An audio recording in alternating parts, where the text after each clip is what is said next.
All right, welcome back, everybody, to Total Nonstop Impact Talk for Impact fans, right here on the YouTube and the Twitch, and wherever you get your podcast content worldwide, baby. Whoa, what happened to my camera? It must need the glare. It must need the There you glare. go. We'll bring in the glare. There we go. The glare, no hair, don't care. So there. All right. Welcome, everyone. And welcome, Bill. How are you doing? Doing good, J-Bone. Happy Thursday. Thursday. It is a Thursday. Lots to break down. So we're gonna talk about some fallout from Unbreakable, which is automatically leading into Rebellion this weekend. We're gonna talk about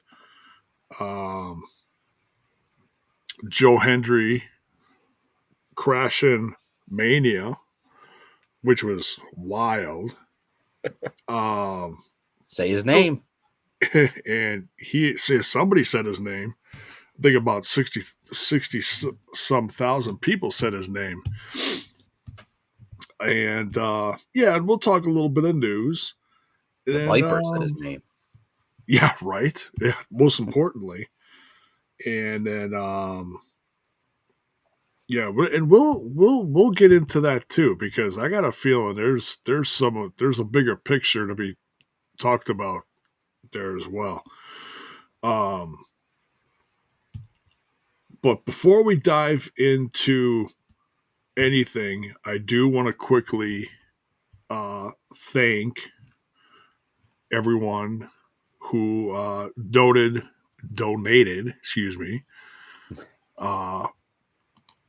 pre-show. Oh. We got it didn't show up in our chat in the studio, but I see it here in the chat live on the YouTube link. So I want to thank Dr. Gerbs for the $20 super chat. It says, try not to accidentally burn the place down and custom action figure out that beardness, star fruit, water lily, coconut, and citrus musk, official scent of Sin Bodhi, formerly known as Kazarian. Madvacat, you already know. Have a good show. Thank you, Dr. Gerbs. And also from Punk. The good doctor. The good doctor. From Punk, $5 chat. Thank you so much. He says, I hope Kaz wins the TNA world title along with Tatum and Gigi winning the TNA women's tag titles this Sunday. Yeah. Well, we'll get into the whole card and we'll break it all down. So you could say it's unbreakable, that card. Yeah. Yeah. And we do want to say rest in peace to the legendary Mongo McMichael. He was Four Horsemen, wasn't he? Yeah. Yes. And former Green Bay Packer, along with being a Chicago Bear, I believe. The Bears. I recently saw the footage, Bill, and I hadn't seen this in such a long time. the Mania match between Bam Bam Bigelow and what's the name of the football player he wrestled in the main event? Ooh. Did he go against LT? Yeah, LT. Yeah, Lawrence Taylor. Well, thank you, Lawrence Taylor. Yeah, LT, and how Lawrence Taylor had all those football players out there, and the late great Reggie White was also out there. Yeah, and at the time, the minister of defense. Yes, at the time he was with Philly, but I know him and appreciate him from when he was a Packer. So you and I both love him a lot. Oh yeah. No one's But better than Reggie. but Michael actually wore a Green Bay jersey down to the ring for that event. And I totally, like at the time when I saw it, I didn't know who was who, really. You're just like, he's representing Green Bay, Wisconsin. Wisconsin. Love it.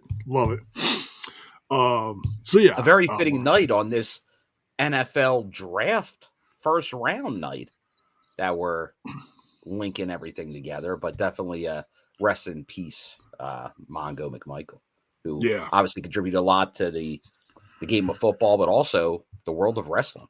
World of wrestling, absolutely. Yeah. I remember him a lot from mostly WCW, I believe. Yeah, it was mainly these WCW that run. He was on. He did some wrestling, but I remember him. He did a lot of commentary too, didn't he? He did do some commentary as well. Yes. Okay. All right. Yeah. So yeah, I got some of it's a little fuzzy, but yeah, it goes back a bit. Those were wild days for the Bone Man. Oh, yeah. But J-Bone, in the meantime, we got another super chat here from the one and only Bells Boy with a $20 super chat. Thank you very much, Bells Boy. Thank you, fellas. Well, much love. Kaz, I pick will win the world title in SoCal. He's a SoCal homeboy. And Tessa will be the Knockouts champion. And Green Bay selected Texas wide receiver Matthew Golden with the 23rd pick in the NFL draft. Peace out. Peace. Very interesting. Yeah. So I don't get into the draft much, but I know a lot of people that follow college ball and the NFL. Mm-hmm. Well, now there's even more with the UFL and everything, but the UFL is kind of like a developmental for the NFL. But anyways,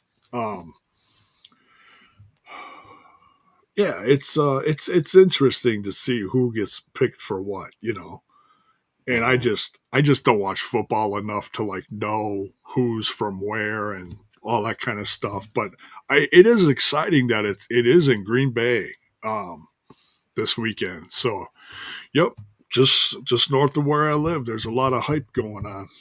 A lot of stuff. Just waiting for those world champions to pick. Yeah. You know where you pick when you're the world champions, the last pick of the round. It is.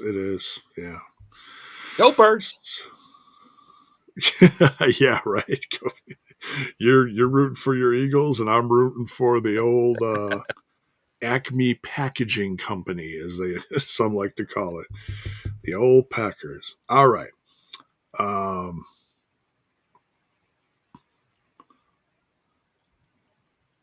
120. What Bell's Boy says, 125,000 people showed up tonight for the draft. A lot of people. Oh, okay. That's crazy. That's wild. Okay. Like in Green Bay, that many people showed up? In Green Bay, man. People want to see the draft. That's wild. Well, I'm trying to think where they were. Oh, they were having it at Lambeau Field, I guess. I don't know. Well, Lambeau, I don't think can hold that much. So it has to be, I'm not sure exactly where they're having it. Because I know like when it was in Philly, it was like on the Parkway. So like there was like they extended the area. And that's why I believe they've been doing it in the cities lately. Like they're doing it outdoor. They build a venue pretty much for it to accommodate a lot of people. Okay. Yeah, I'm not really sure, but well, however they're doing it, it's exciting.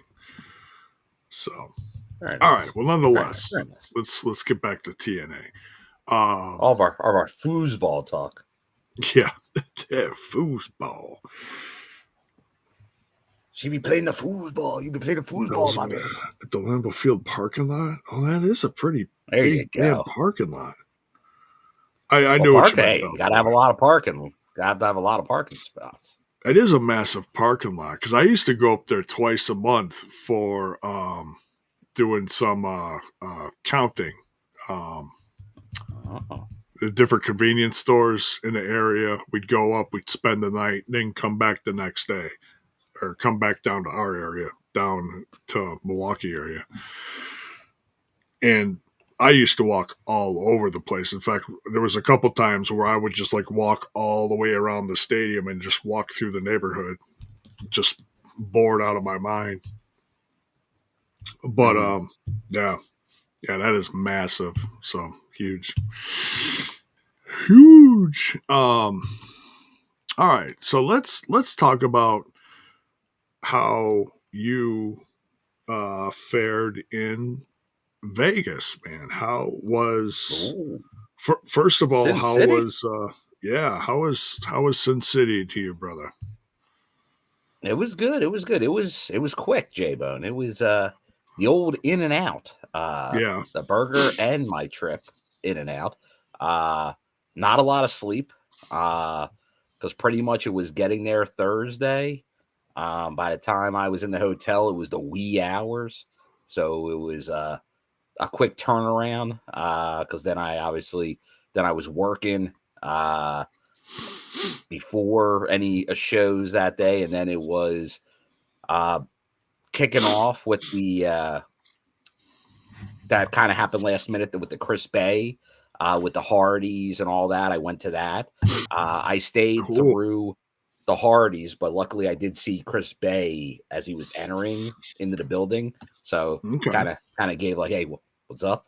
But so I knew he was going to be there, and I saw him in the waiting as they were finishing up the Hardy stuff, but I had already committed to a noon start time for an indie show. Yeah. So I had to leave there at about 11:30 to make sure I got there for bell time, because I got to be there for bell time. Right. So made that, and kind of like I went all over the place. I went to a lot of different venues. So it was funny. It was called like the Fremont Country Club, but it was a bar. So it was a bar in like in the Fremont area of Vegas. So, but I like a good bar wrestling show. Saw quite a few TNA talents on that one. Masha Slamovich, Mustafa Ali. So some good talent on there. So the good, nice show there. Pretty much did that show. Then we made my way back to the Cox Pavilion for obviously Unbreakable. Nice.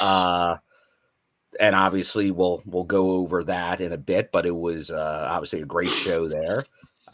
Followed that up because where Future Stars of Wrestling is only about 10 minutes from that venue. So I think it was an 11 o'clock start time locally out there. So it was about 45 minutes after Unbreakable ended. So it was a good spot to head over. The funny thing was, on the original poster, and I think I even said it in my brief review appearance as I was out front with not a great connection. But AJ Francis was advertised for it. But I guess he was pulled off late in there, and during my travels, I wasn't paying attention to card updates, but no AJ, sadly. But still a fun show, an interesting show, to say the least. It definitely was the mix of a wrestling show and a strip club, but very amusing. But a good show. I had a good time there.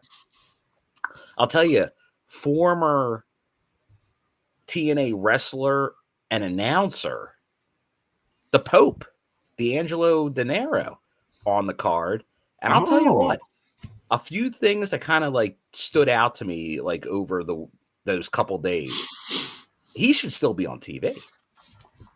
The guy still looks great. He looks great there. Like, he looks healthy. Obviously, I'm sure. Yeah, I still quote the shot of caffeine daddy all the time. That's one of my all-time favorite Popeisms. There you go.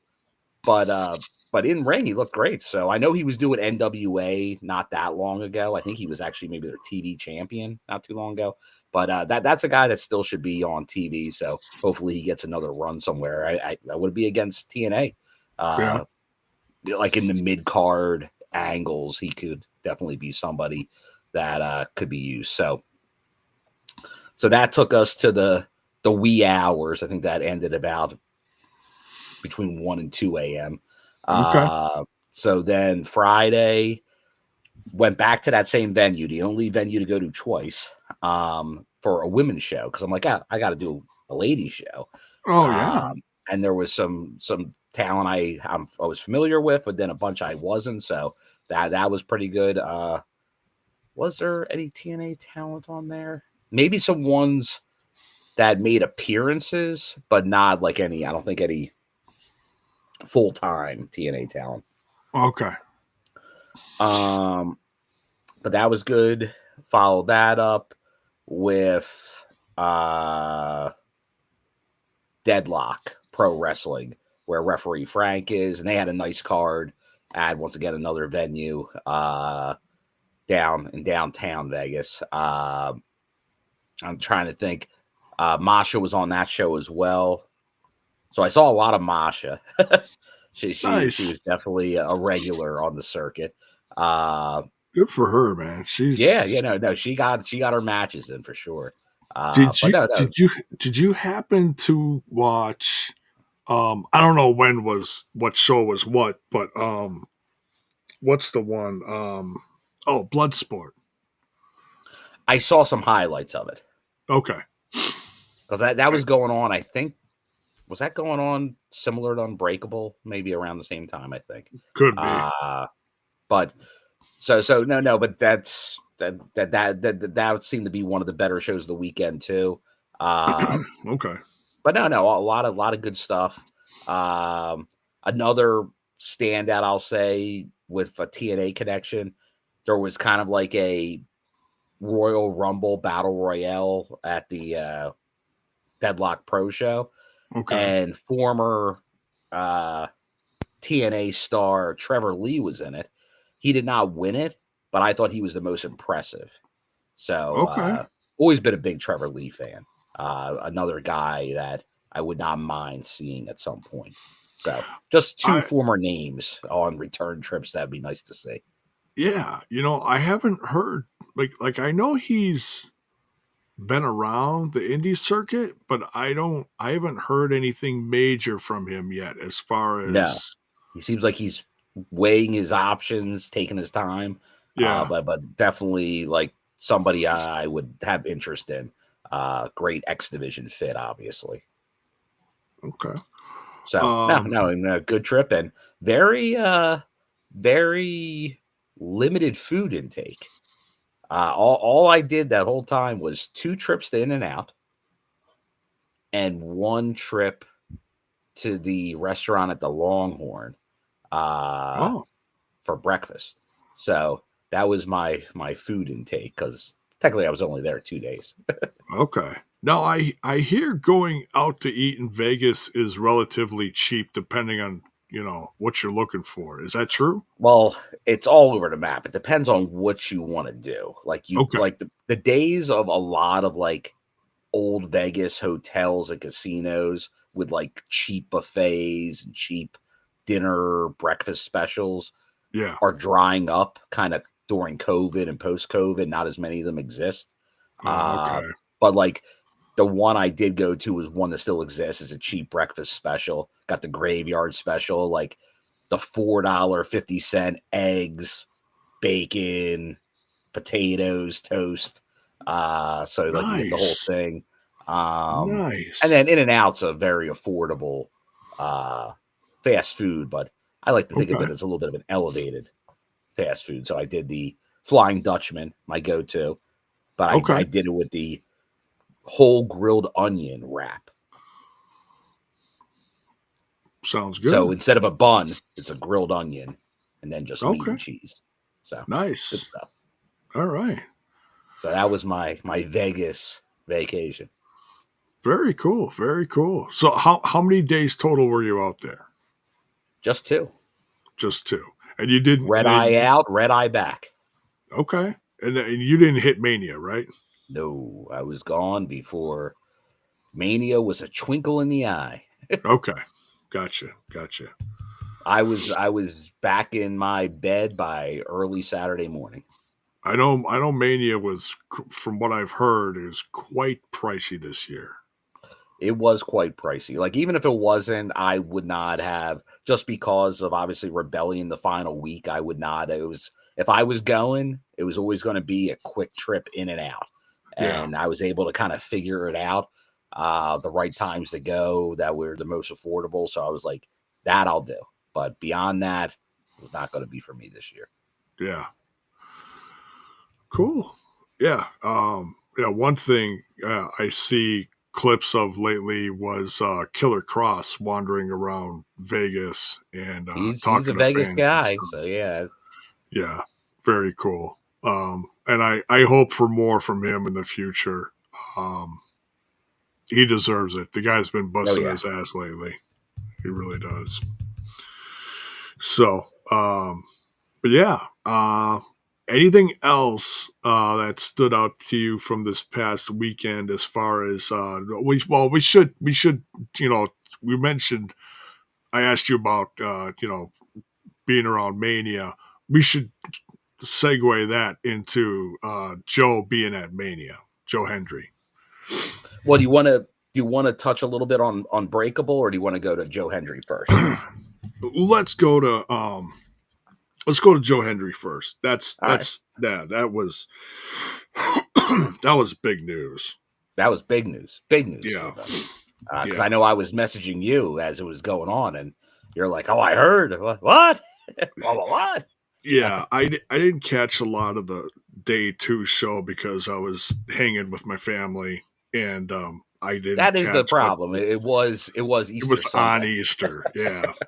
So and I get it. I was for the third year in a row was at the Phillies game because they've been home every Sunday the last 3 years.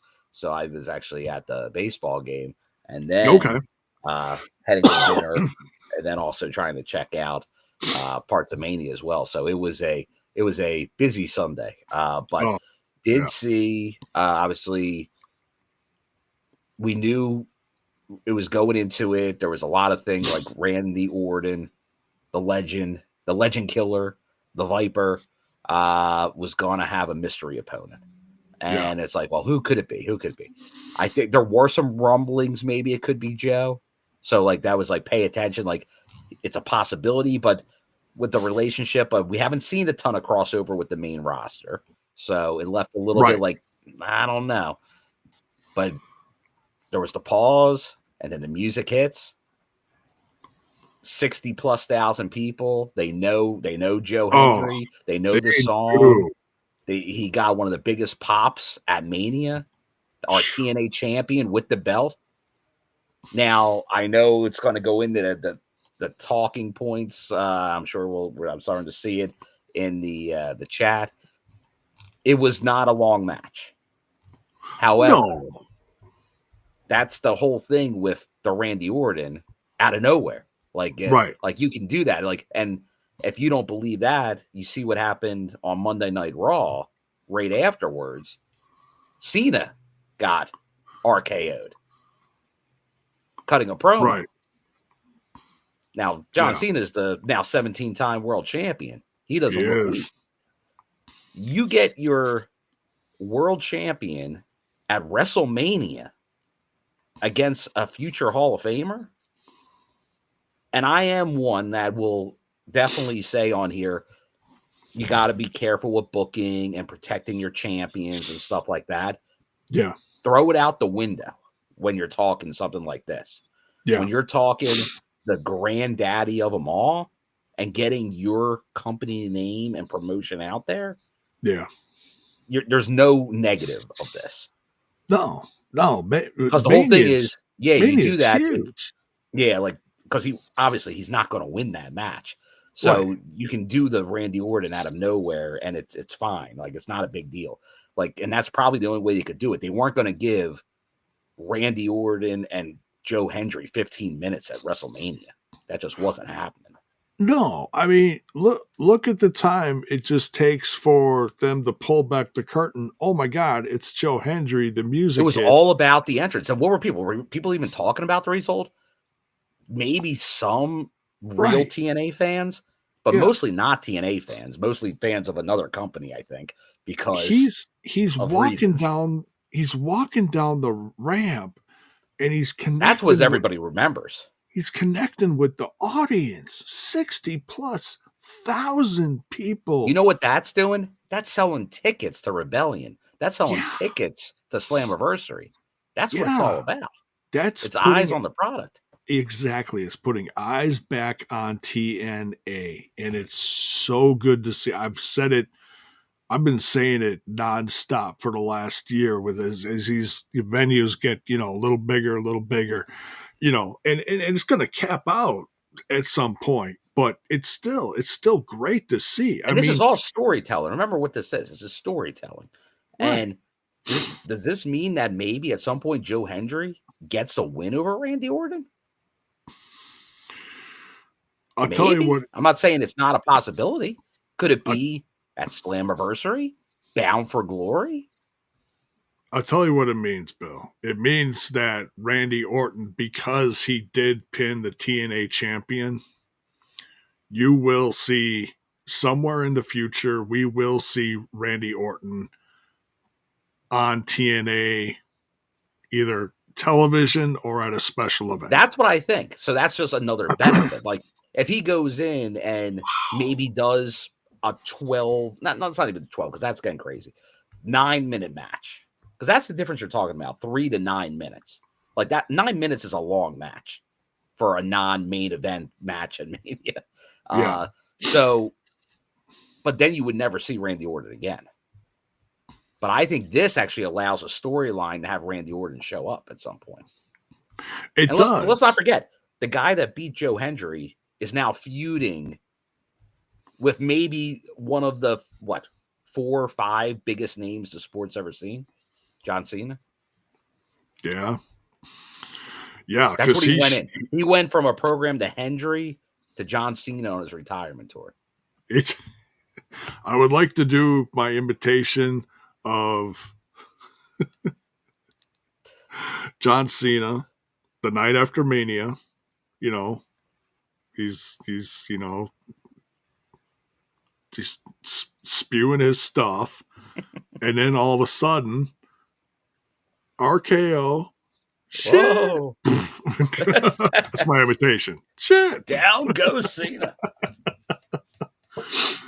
So yeah, it's been a crazy, several days, almost a week worth of wrestling stuff. Whoop whoop. Hey, El Juggalo, he was in the live reaction. What's up, man? Talking about Juggalo, the JWC or whatever it's called. So, but yeah. But I also hope, because like I said, I don't agree with the weak comments and stuff like that, but it's good business for a heel like Kaz to use that and bring that up in the feud. Yeah. Like I wouldn't shy away from it. Right. Yeah. And I'm very excited for Rebellion now. I'm going to be working at night, so I unfortunately can't watch it live. So I don't know if you want to plan for like a Tuesday night or something like that. If you're going to be back in town, we could review it Tuesday night, something like that. All right. We'll figure something out. Bonus baby. Yeah, that was hilarious. Shit. I rewound that and played it back. I don't know how many times. That was a riot. But anyways, yeah. So but congrats. I'd say congrats to Joe Hendry. TNA and all for pulling that off. And honestly, like I'll give kudos to the big WWE. Because let's be honest. From seeing these Rumble appearances, but now a slot at Mania where many of their own big wrestlers, big time stars, didn't make appearances. That's a big deal. Yeah. Like, and I get it. Hey, we don't want to see our guys lose. We don't want to see champions lose. But I think you got to overlook some things for something like this, because just observe how big of a moment that is. It's still something that doesn't happen. It's positive PR. Period. Yeah. Hey, sometimes you just got to do the good. You got to do the good job. Yeah. Oh yeah, yeah. Dude. Hendry ain't gonna be worried about taking. He's gonna be honored to take. He was on all kinds of interviews the next day, and like that's kind of what his old philosophy. It's like that's what I want to hear from my champ. Yeah, yeah. Positivity. But yeah, let's talk about Unbreakable a little bit. God, there was so much stuff going on. I don't even. J-Bo does have a review on the channel. He talked about it a little bit. Did I do a review? I was there with you for a good 1 minute. Oh, okay. Yes. Yeah. Okay. Let's not forget, there is a Joe Hendry WWE shirt. There is, and I went into the shop, and there are not many sizes. Shirt on WWE shop. It is, and there's not many sizes left. If you put it this way, you got a better chance right now of getting a hoodie than a T-shirt, because right now all the sizes are there for the hoodie. Not even half of them are there for the T-shirt. So if you want a T-shirt, you get a 2X there. 2X and a small and a medium, but the hoodie, it's all there, or unless you're buying a shirt for your kid. I'm not sure that's there too. So yeah. So the numbers don't lie, J-Bone. And they spell disaster for, wait, no, that's something different. Now you're getting to a different show. Which, once again, I know we're not really going to highlight it, but kudos to Braun Breaker, the other Steiner, the doing a little Steiner math. I appreciate that. Yeah. We always love the Steiner math here on the TNI show. And he's a Heyman guy now. There you go. That's pretty exciting. I don't know about once you, again, but... just because we're all about the facts here at the TNI show. The only shirt that's outselling Joe is Cena's new. So was that green Cena shirt? I think that's the new one. But yeah, so like when you're only behind John Cena in all this, and we could get even more with like the views and the clicks and all that and the engagement, it's right up there. Once again, I get it, and everyone, you got a valid opinion, and I do understand it, but I think you got to overlook it because the numbers don't lie. Yeah, and they spelled disaster for you, Joe, and Sacrifice. Exactly. But yeah, Unbreakable was fun. What it sounds. I just want to just go over a few highlights here and just get your reaction because there was a lot. We got a busy show tonight. Yeah, we do. Number one, we got so little to talk about and so much time. But wait, take that, reverse it. Yeah, and so, but number one, I want to talk about what headlined. We have a new TNA International Champion, Steve Maclin. I want to get your thoughts on that. Well, first of all, what did you think of the tournament, and then him winning that? Because we talked about a couple different scenarios. We did.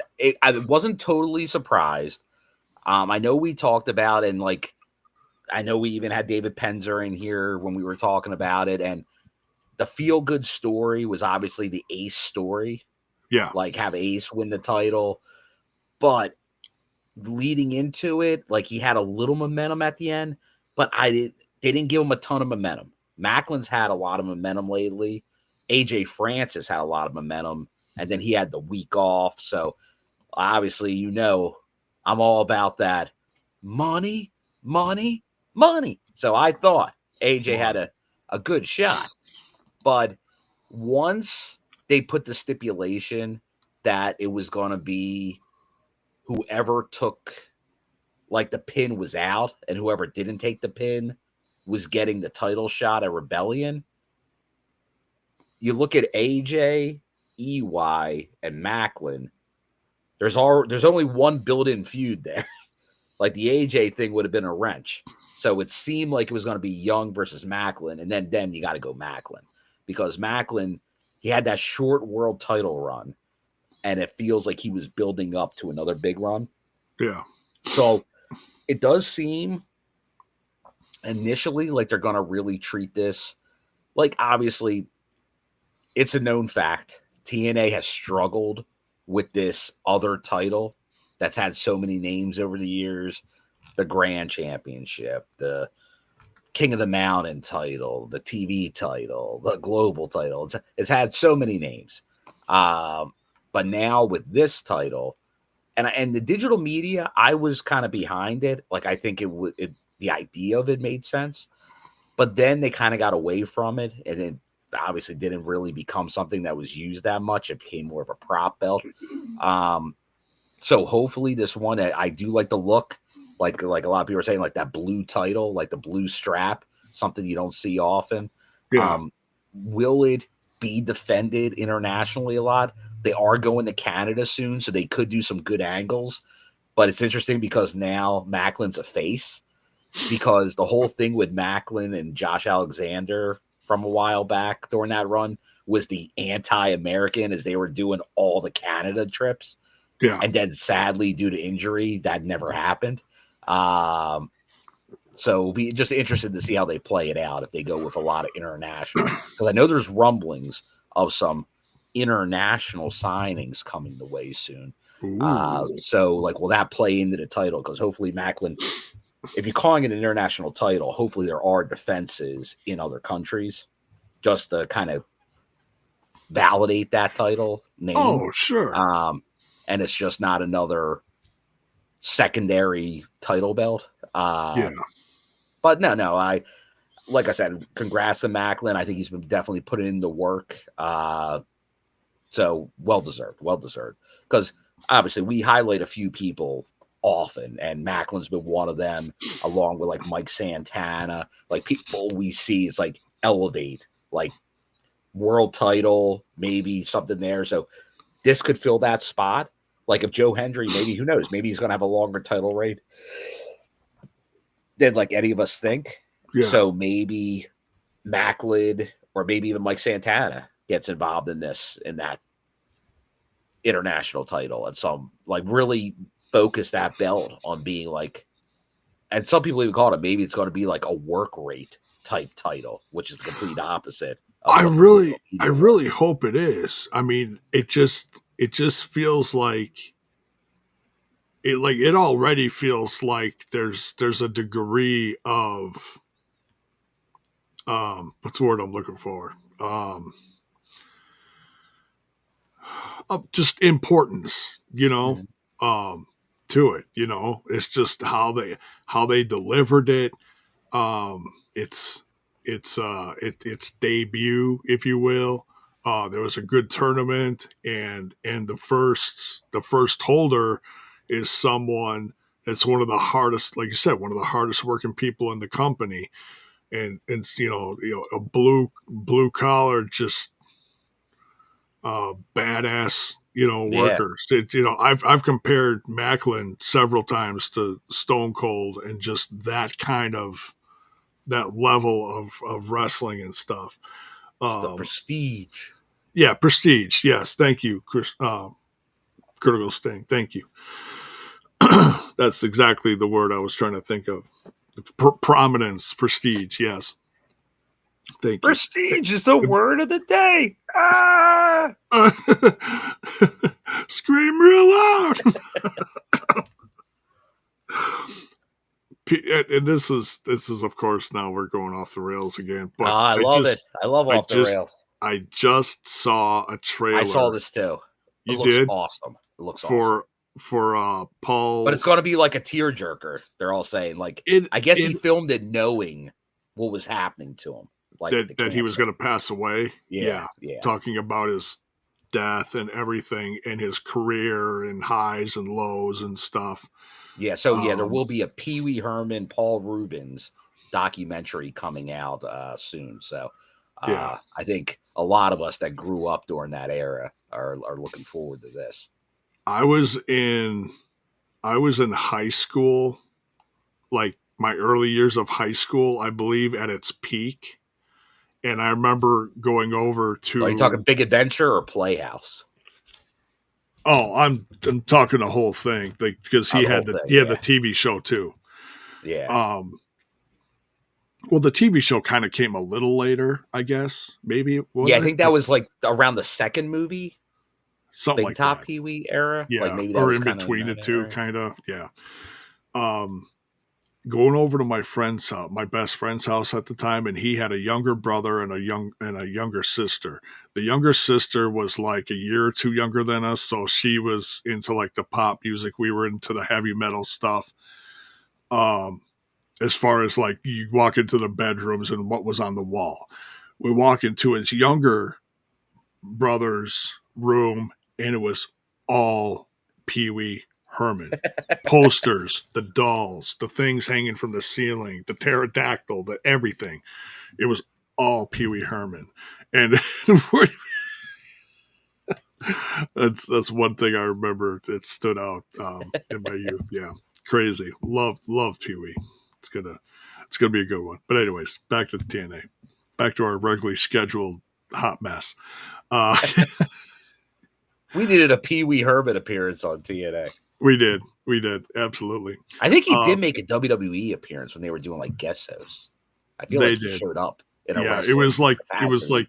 It was around the same time. It was he was like his big return. Yeah.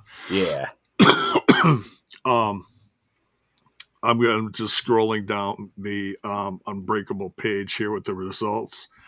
Thoughts on Callahan and Mansmore?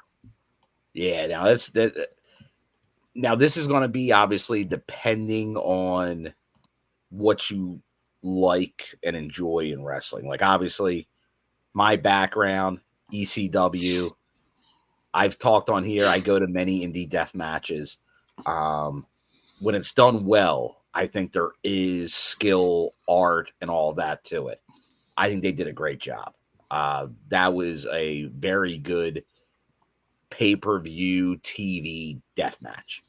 The Barbed Wire Massacre, which is pretty much the death match of TNA. But like some great spots. The tongue on the door spot was outstanding. A lot of good stuff in this one. I thought Mance and Sammy, like they've been going at it on the indies and stuff, and MLW. They work real well together. So like honestly, I thought it was the best Sammy match in quite some time. Like I think he really took it to a next level for this one. Absolutely. And I think this really, remember when we kind of had like that Macklin PCO, Josh Alexander Bully, like these guys going in these extreme bloody type matches. I think it does get them to another level. Like I know we talked about Cross earlier, and I was hard on Killer Cross for a while before when he got put on ice here in TNA because he wouldn't work blood with Eddie Edwards. There was so I gave him grief on that. But like the stuff he's done with Bay and also like now he's out of the doghouse. So like in times past, but there is something to that. And these guys working that, like you get another notch of cred from me, at least, when you work a match that kind of style, to add that badass to your character, that essence to you, the it factor. And I think that just added it to both. Like Sammy already had it, but now Mance and he's been doing it on the indies. He's no slouch at doing that for a long time. Oh, But now with the TNA crowd, I think that elevated Mance a lot. Absolutely. Yeah. It's to see this on this stage. Like I told you, I've been waiting for this since they're fighting MLW in Waukesha, Wisconsin. I've been waiting for it for years. And finally we get this. And this was just the icing on the cake. I think this puts a bow on it. Honestly, I don't think there's. It does feel like you really can't top it.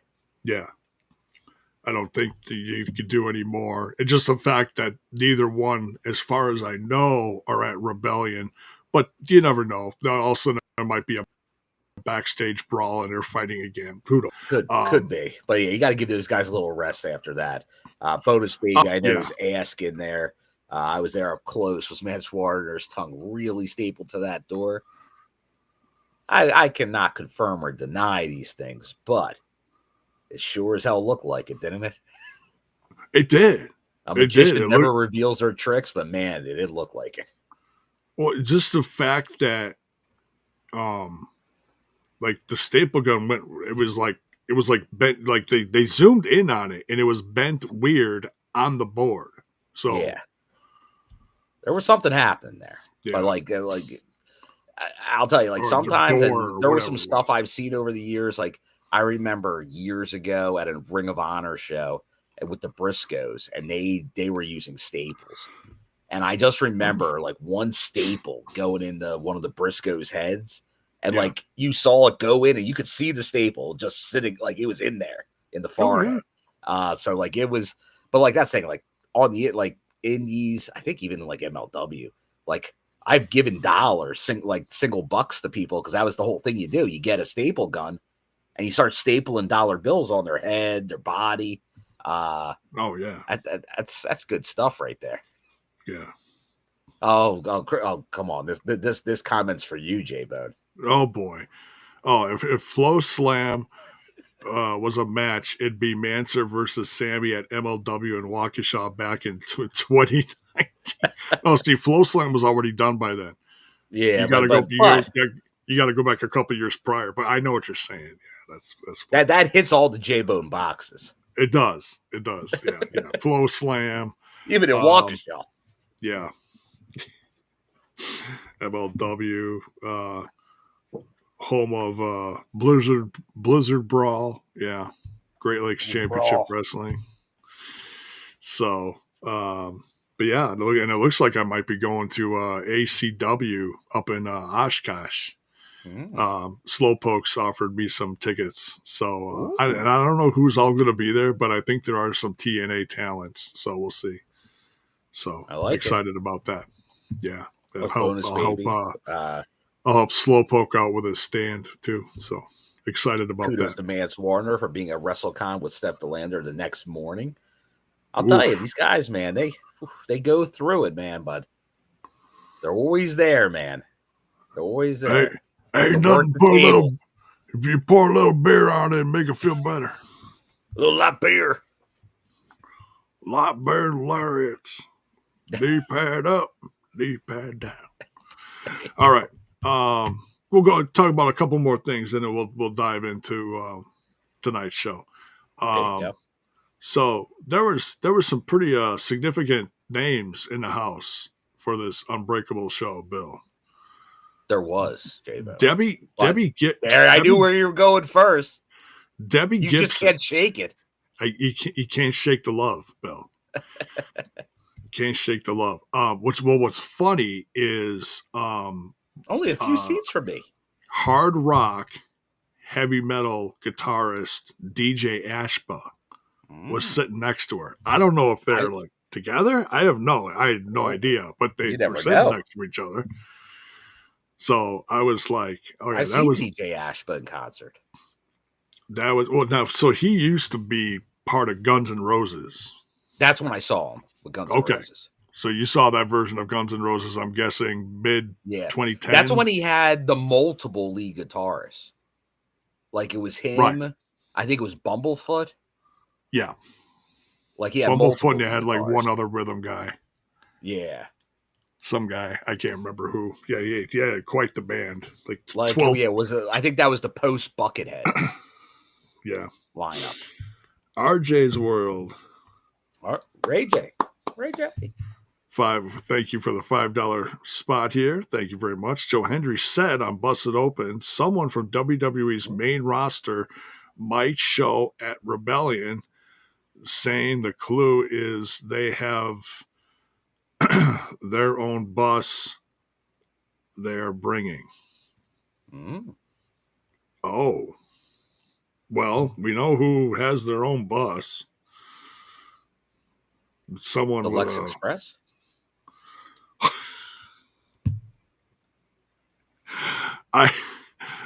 Wow, Bill. That's funny. No, the first thing That was like that's like the first bus I think all of us wrestling fans knew of was the Lex Express. Best name for a bus ever. Yeah. But a lot of the top guys, I think even AJ Styles has a bus these days. Could be. Because at first it was only like Cena. Like, my guess is Orton has a bus. CM Punk has his own bus. CM Punk would have a bus. I did see a picture of a bus of a guy that we've heard linked to TNA previously. Ooh. Mr. Road Rules himself. The Miz has a bus. Oh, I'd love to see the Miz. You want to talk about someone that's like underutilized right now? Get the Miz in TNA. Hell yeah, man. I'd love it. Think if like we have a year and in that time we may have a connection like with on TNA programming with Randy Orton, The Miz, and AJ Styles. Yeah. So yeah. AJ, Cody, who knows? And I wouldn't put it past Cody to show up because he used to be in TNA when he started. He was for that 1 week. It wasn't very long. It seemed like it's spread out over a month of TV, but yeah. But yeah, he had I a think few Brandy matches. then was around for like another couple weeks because she stayed for she came for the next taping without him. Yeah. Well, she was kind of training at the time, wasn't she? Yeah, so, she was trying to be more of a wrestler back then. Yeah. Now she's a housewife. She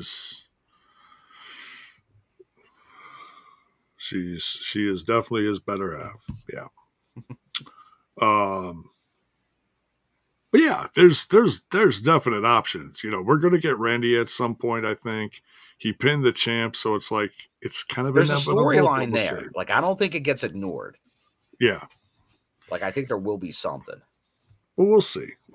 So yeah, CM Punk's got history in TNA. AJ would be great. You know, if anything, I would love to see at least AJ show up. Even if he's not going into Hall of Fame right away.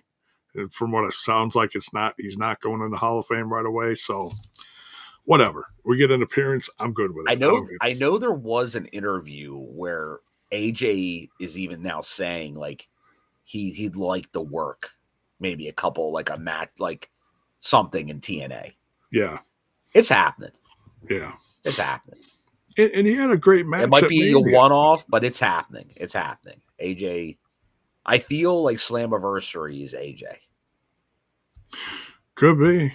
It'd be amazing. It'd be great to see. And then this one kind of came out of nowhere, and I didn't know exactly what was going on with this. I had to look her up. Victoria Crawford. Yes. Interfering in a match. Yes. Yeah. See, that's the thing, Bill. That's the thing. And for those of you that are like, Victoria Crawford, who the hell is Victoria Crawford? That's Alisha Fox, formerly of WWE. So yeah, she was there. She kind of that was the match between Was that the tag match? And she like distracted Masha, or was it someone else? Yeah. Well, she put her hands on Masha. Yeah.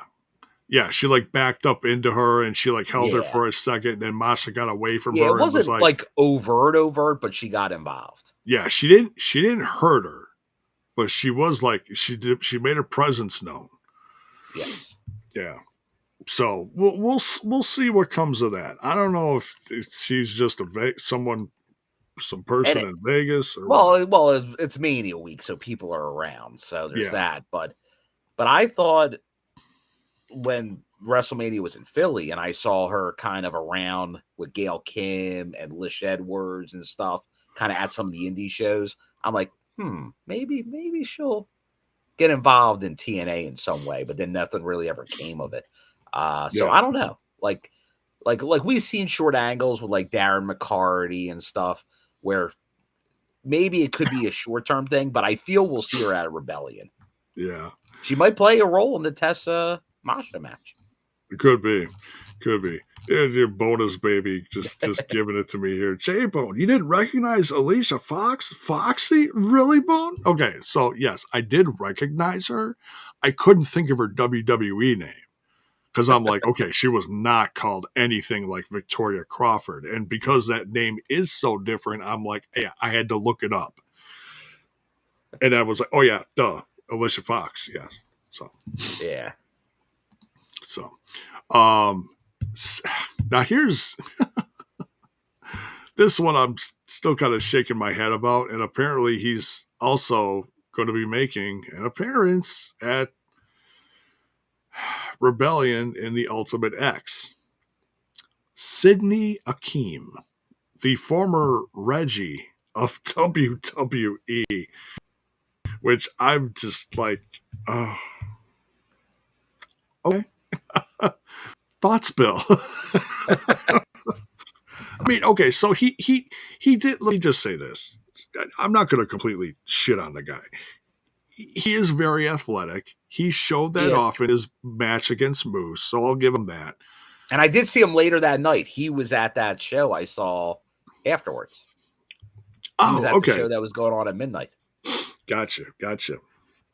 So was he wrestling then, or was he just? Yeah, he wrestled on that show too. Yeah. Okay. Did he wrestle anyone like? He wrestled, I think, one of the like members of the FSW roster. Okay. If I said it off the top of my head, I'd be wrong. Okay. But no, like I knew. Sorry. I only knew a little bit about him going into this. Like, I gotta admit, I wasn't following that much. I think I just saw mainly like some references online about him. But yeah, no, he's definitely athletic. But you know what? I think as we get into the Ultimate X at Rebellion, Moose needed a solid win over a true X Division type wrestler. So I'm fine with it. I know people, once again, I think that's the problem with mystery opponents. Like, and we just saw, like, obviously what happened with the WrestleMania. Like, Joe Hendry, that's a big mystery opponent reveal. And I know TNA at times with big mystery opponents will all remember the infamous Chris Jericho, even Joey Janela rumors, and it wound up being Ellsworth. Like, so there's been letdown mystery opponents. So this was at least a little interesting, like somebody you haven't seen, like wasn't on anybody's radar to show up. And I had to like look up this one too, because I knew he was like a former WWE guy, but I couldn't remember what, Yeah. But it was, and I just wonder, was that always the idea? Did something else fall through? Because I thought it was likely going to be, like, if I had to guess, I thought it was probably going to be someone from NXT. Yeah. But they also had a busy weekend, so there's not the easiest to book on that weekend.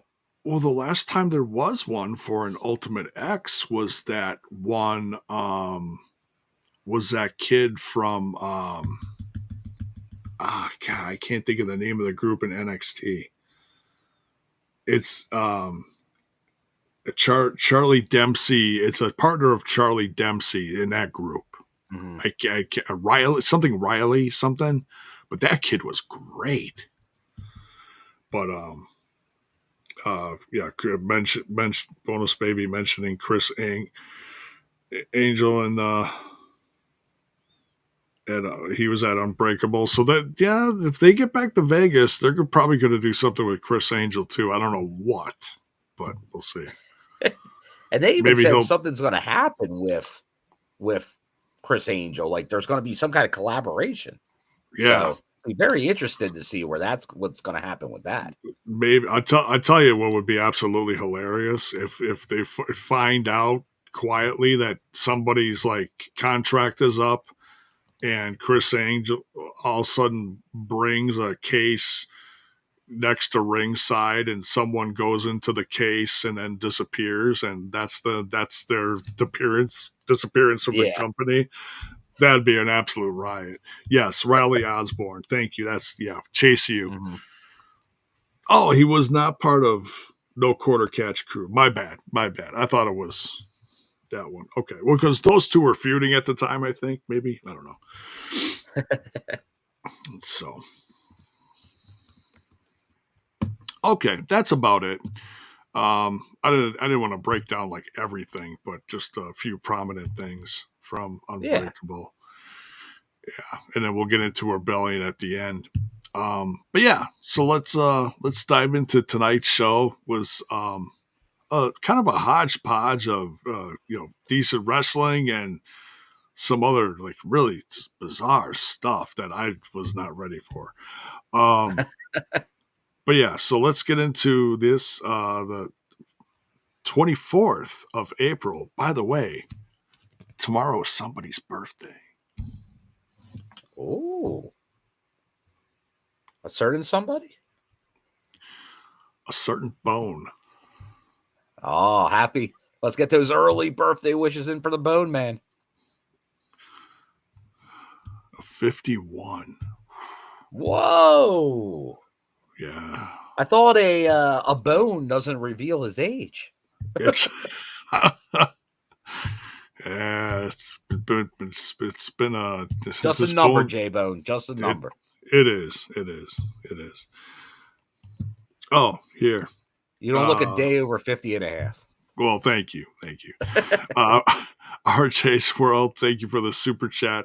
Thank you. Appreciate it, brother. Says Vikingo is AAA, which will be WWE company soon. Oh yeah. He was at the presser. Yeah, that was part of the big announcement during Mania Week is that AAA became I guess the word is acquired by WWE. So we'll have to see how that goes. There's a lot of talk about what they're going to do, who's going to come, who's going to go, who's going to stay, whatever.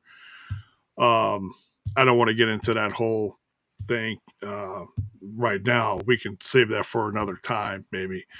But yeah, Vikingo definitely. Yeah, he was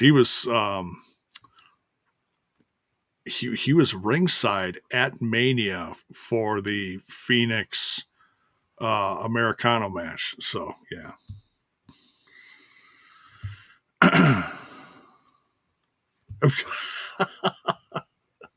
Yeah, not the missus, me. Thanks guys. All right. So yeah, so this one starts out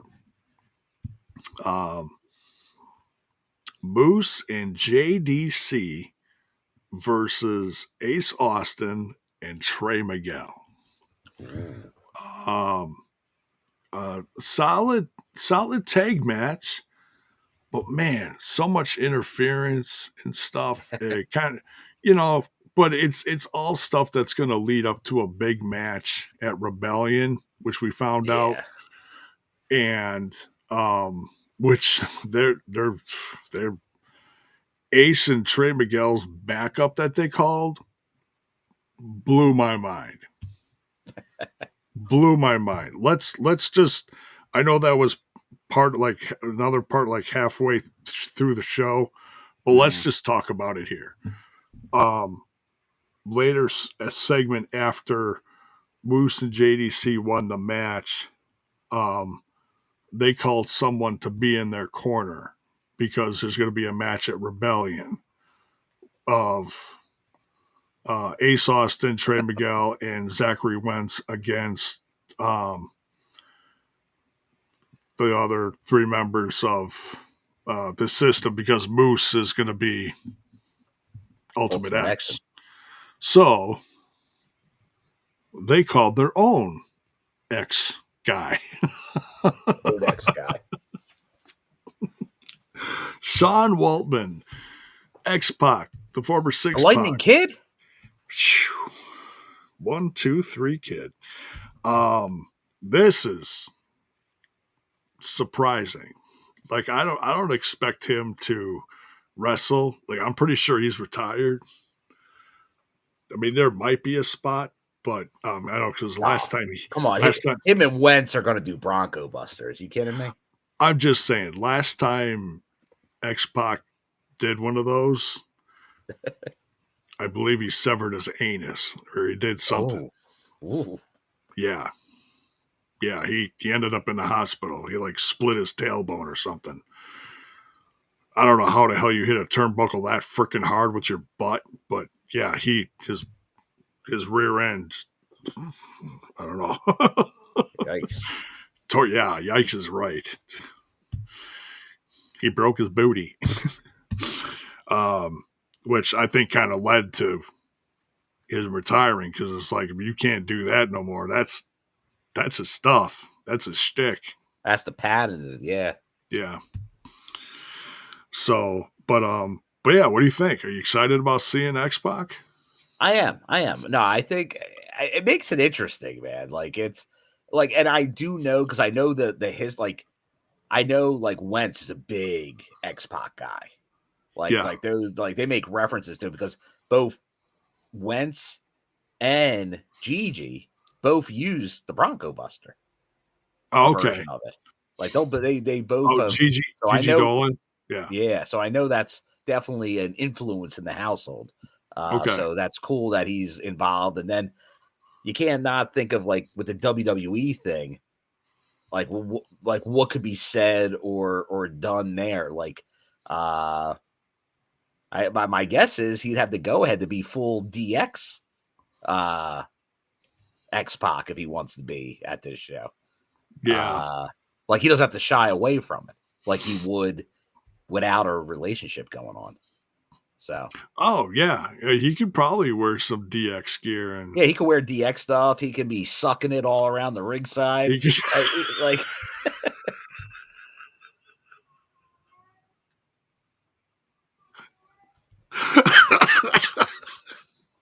clip that. I think we will, Bill. Oh my god! Suck it for everyone. You wanted to? You get a suck. You get a suck it, and you get a suck. Yes. Look under your ringside chair. There's a suck it for you.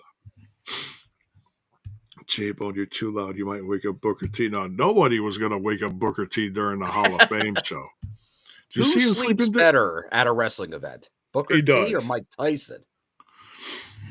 Oh, question for the ages. He was sawing logs during the Hall of Fame. Shame on you, Booker T. I tell you who else was Jey Uso. But the guy was smart. He wore big ass shades, so you couldn't tell.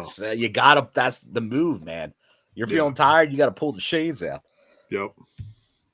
He had a big match the next day, which he won.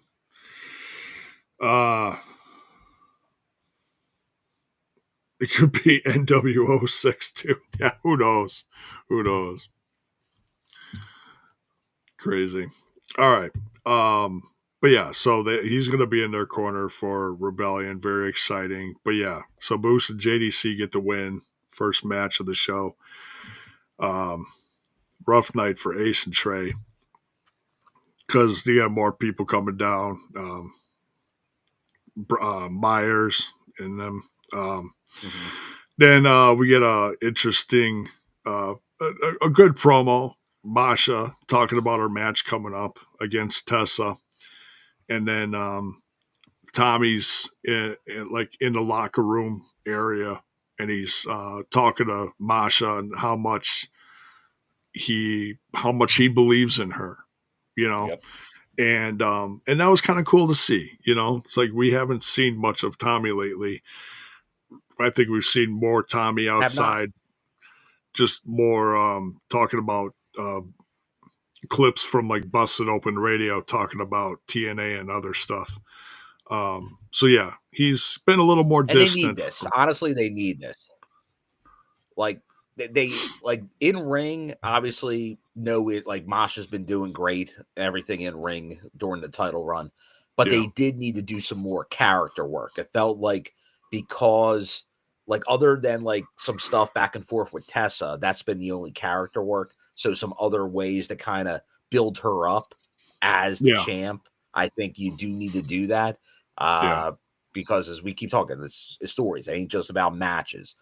So to kind of like how big you were able to make Jordan and Mickey and Tessa previously, like Deanna, like there's ways to do it, and I think that was something that maybe wasn't hitting it out of the park.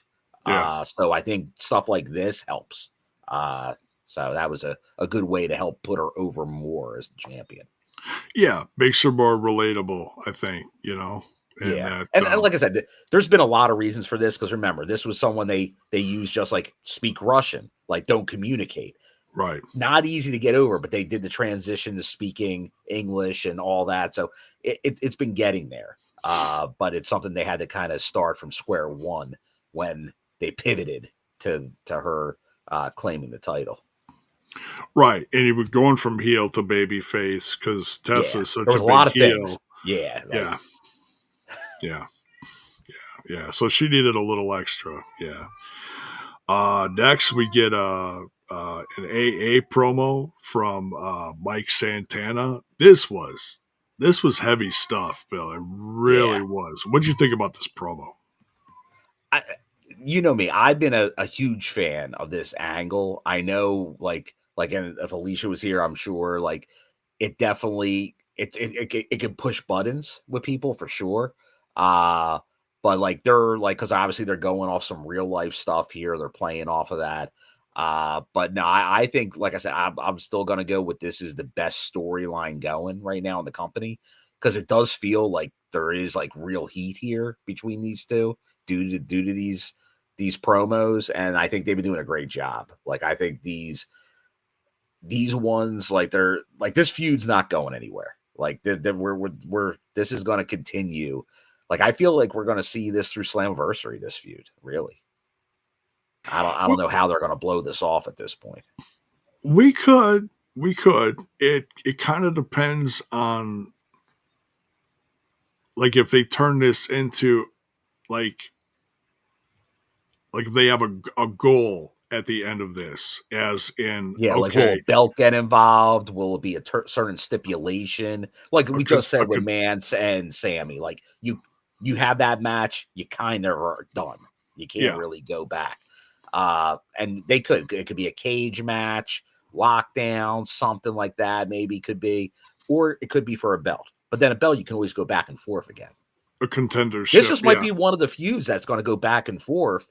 Like we talked earlier, like we haven't had one of these in TNA for a while where maybe a couple times a year you go back to this feud because it was so good. And they just yeah. do it for the next 3 years.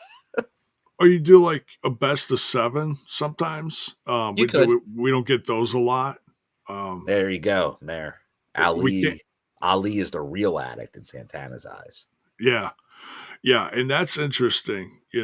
Because of how far Mike Santana has come, and that Mustafa Ali, he keeps wanting to come back and go after Mike Santana, and so yeah, this was good, and it just showed that Mike Santana's got support from, the people at the meeting and such. And it just everything that Mike was saying, it's just, I'm telling you, Bill, the promo skills on this guy over the He's got the course of passion, man. He's got the passion. it's unbelievable. Just Oh, and so good. just FYI from John Palmer. Yeah. Mustafa Ali did Around the Ring on Explosion with Gia this week. He talked about fasting. So, and he's saying it was informative. So definitely don't continue. Don't sleep on Explosion. Okay. Because you can get like those Gia Around the Rings get a little more from a lot of these guys that you don't normally hear from. Yeah. Guys and gals. I tell you what, that's one thing you will not see in the dictionary of one J-Bone, and that's fasting. I can't. I can't. The guy mode, man. I can't do it.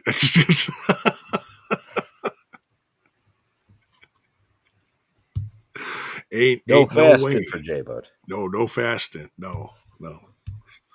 We had some Culvers tonight for dinner. We had the chicken sandwich and a whole lot of fries, and it was nummy. What's your chicken sandwich rating? Let's give the 30-second J-Bone food review of the Culver's chicken sandwich. Oh, I love it. He loves it so much.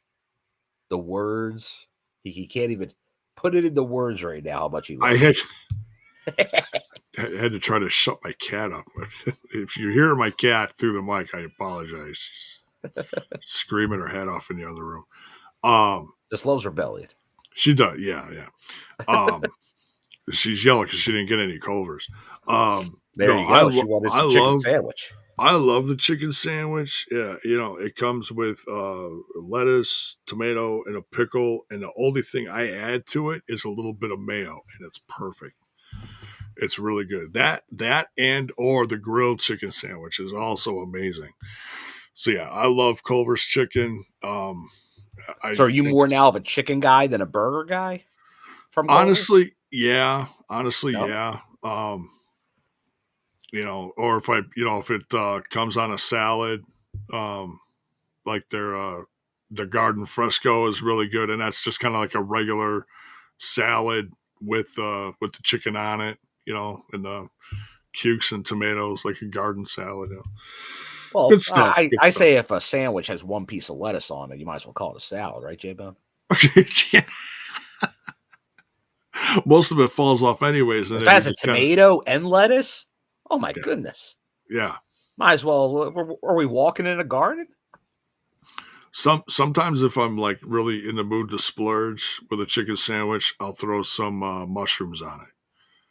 Mushrooms and cheddar on it. And then it's then it's really good. Then it's not healthy anymore, but it's really good. But yeah, the sparse chicken sandwiches, I love it. Nice. So,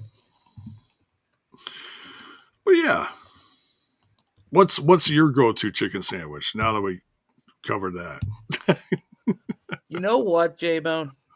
That's a good question, and I do like a chicken sandwich. And I know you got some different options. I know you got some different options by you than I do around here. So I'm just curious. But I think you have probably most of the same ones. But like when there was the big fad with the Popeyes chicken sandwich. Yeah. And like people were fighting each other for Popeye chicken sandwiches. Oh, the thing is that Popeye's chicken sandwich, it is a very good chicken sandwich. Like it is very good. For a standard. Like I'll probably give it the head, like I'll give it the win on standard chicken sandwich. Okay. For like something a little spicy, I do like the Chick-fil-A spicy chicken sandwich with the pepper jack cheese. Oh. So I am a fan of that. That's a good tasting sandwich. I also from Chick-fil-A do like their grilled chicken sandwich. The problem is like the fast food joints got rid of their grilled chicken. Most of them don't have a grilled chicken sandwich option anymore. Yeah. they went anti-grilled chicken, and I like grilled chicken usually for my sandwich and more of a preference. So that's why I think I like the spicy or grilled, just a normal. You know what? And I'll give kudos to the OG. Well, there's two OGs, I guess you could say. Yeah. The Burger King long chicken sandwich still has its place. Throw a little cheese on that. So you already got the lettuce and mayo, and throw a little cheese on that. That's not a bad sandwich. And even the McChicken, although it's now severely overpriced, a McChicken. Oh, like the McChicken was like a go-to dollar sandwich for like ever. I think it's like $3 now, a McChicken sandwich, which is a highway robbery. But because that had a little spice to it, a little kick. The original McChicken? Yeah. Yeah. So that's an OG sandwich. no longer $1. No longer. The days of the dollar menu. Oh, my long youth. Gone. My youth. I miss it. Oh, we still have a value menu. No, you don't. Nice try. But yeah. All right. So back to the show. Now this was interesting. I must have missed something, Bill. I think I missed an episode of TNA somewhere within the last few weeks. So we got Team Elegance here talking on the phone with Ash. And when did Maggie become part of Team Elegance? Well, it wasn't. It was more like a tryout, but it was on. I believe it was on Explosion. Oh, okay. But I think it may have did it slip over onto the main show a little bit. I'm trying to remember. It may have been a couple weeks ago where it did slip over. But it was like more I said, it might have been on an episode that I missed with you guys. Yeah, so it probably was. I think it did cross over. It was in both. But it was it was kind of like, okay, Iceman came out, was like he was watching, like he was scouting her. Then it was like, okay, let's put them together. But then they lost. So obviously Ash not happy that the shenanigans she got them and their titles into. Right. And now there's even more now with the titles on the line at Rebellion, and it's 4 teams? Yeah. 2 from NXT, 2 from TNA, which so the odds are like I thought it was going to happen with Rosemary and Wendy as like a split team to win those titles. But if one of the 2 NXT teams doesn't win, I'll be shocked. Yeah. Like it feels like that's the crossover. Like that's going to cross over. But it might. It really might. And there we go. It's Matt very Smith, exciting. It was 2 weeks ago. So 2 weeks. Okay. It was probably the episode you missed. Yeah. So everyone's talking about the chicken sandwiches. A lot of pickles. And you can't go wrong with a pickle. Like give them the pickle. Like, and I really think, at least, like, once again, I'll give Chick-fil-A credit. It feels like on their normal chicken sandwich, that's all it is. It's just they put pickles on there. Right. And the pickle is the perfect thing to go with chicken. And sometimes you wouldn't think that, but it does add that little bit. It's like the perfect kind of, it's almost like just like a natural enhancement to it. It just brings out the chicken a little bit. Well, it is. And I think it's because of what they soak the chicken in too. That's part of it. Yeah. So no, it's very, it's like a little brine. It's like a little brine that goes right on the meat. It works. Yeah. Pickles and chicken work. Now I know there's some people that are anti-pickles. I like to think myself of it as pickle man. And I'm a pickle connoisseur. Yes. Yeah, I enjoy a pickle on a sandwich. Yeah. John Palmer actually had a pickle earlier today with a sandwich. Nice. What kind of sandwich? I had a spear on the side, so I had a pickle to accompany my sandwich. Well, there you go. Nice. John Palmer says, more Tatum Paxley, please. Yes. There you go. So Dr. Gerbs, it was right. It started on Explosion, and then last week was this whole angle. So Thank it you. was kind of both. That's what I thought it was, but I'll tell you, I had a lot of wrestling in the last week. Oh yeah, there's some stuff he just blurs out other It's stuff. all blur. It's all blur now. I It is. had an idea that's what happened, Right. but my recall might be a little slow right now. And then it was gone. Yeah, so then we got Jacy Jayne in the ring, fatal intelligence. Influence. Is that right? Fatal Influence. influence, not Sorry, intelligence. there's no intelligence there. Oh, I'm kidding. I kid. cheap shot from the bone, man. Oh, you put the three of them together. There's got to be some intelligence, right? No. All right. Jacy Jayne. No, I do like these three together. I do miss the old. What was the team? She teamed up with Gigi Dolan. Toxic Attraction. That's it. Yeah. Good stuff there. Versus Rosemary. This was interesting. This was one of those when you looked at it on paper and you're like, oh, okay, so someone's coming in from NXT. The NXT girl's going to lose. No, that's not what we got here. Very interesting. So then there ended up being a beatdown at the end, and Rosemary was actually rescued from Lei Ying Lee and Zaya Brookside. Your thoughts on this, Bill? Oh, they've been leading up with the Zaya Rosemary thing for a while. This has been a quiet storyline that's been going on, and you kind of have like kind of the devil, the Rosemary devil, and then the angel of Zaya. So there's definitely something going there, and it's already been announced, J-Bone. I know we're going to do the card at the end.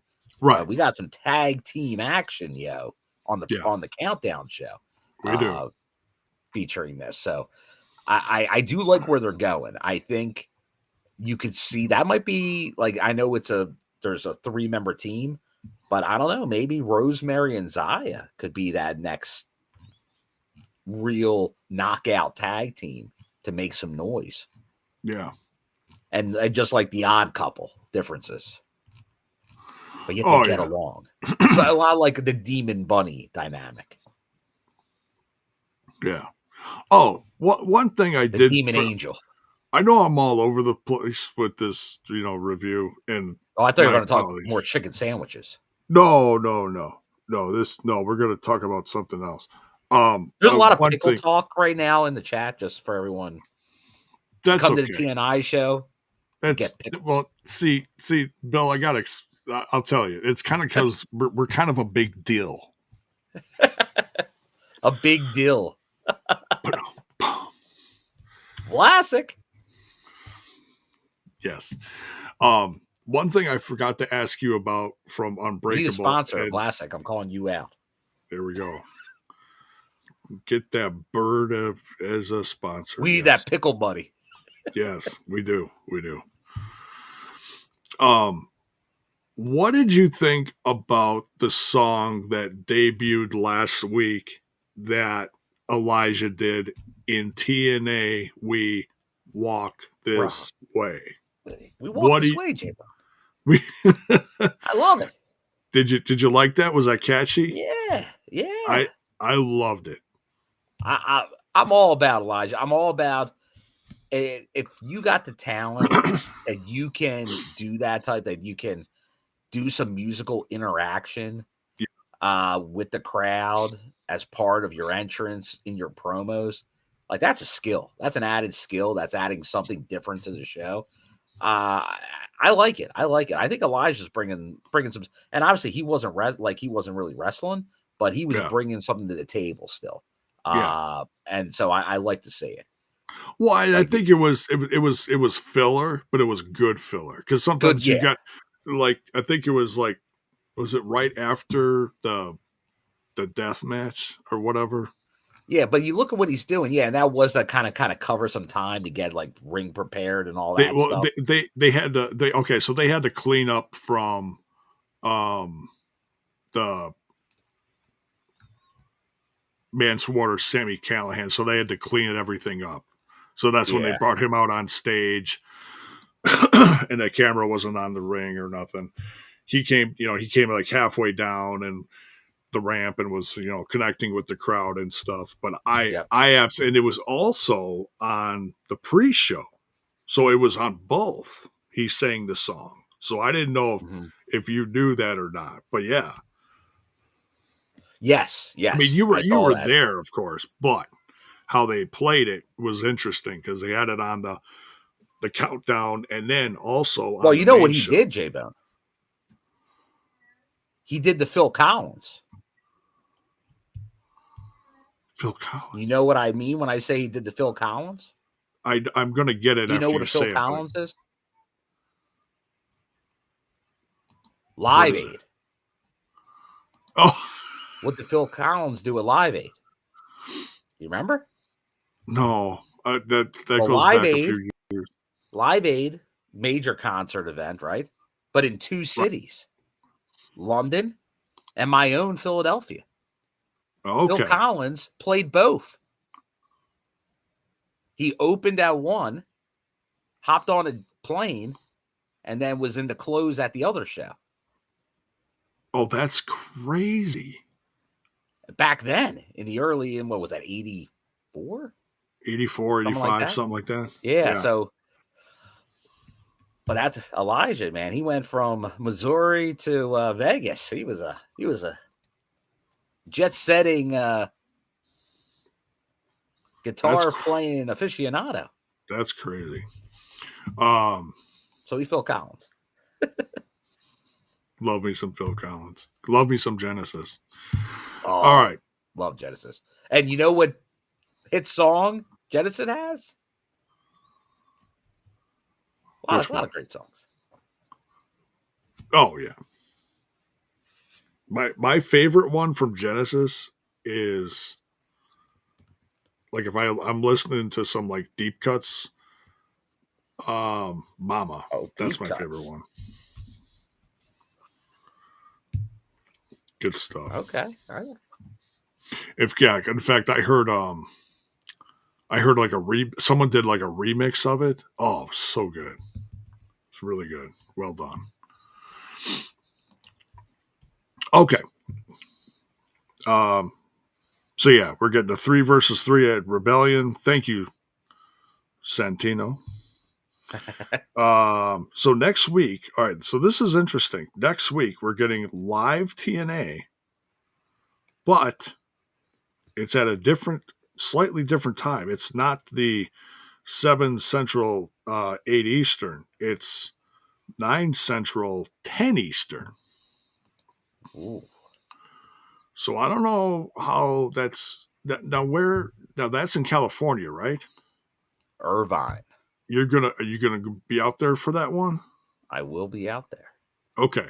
Because I know you're going to Rebellion.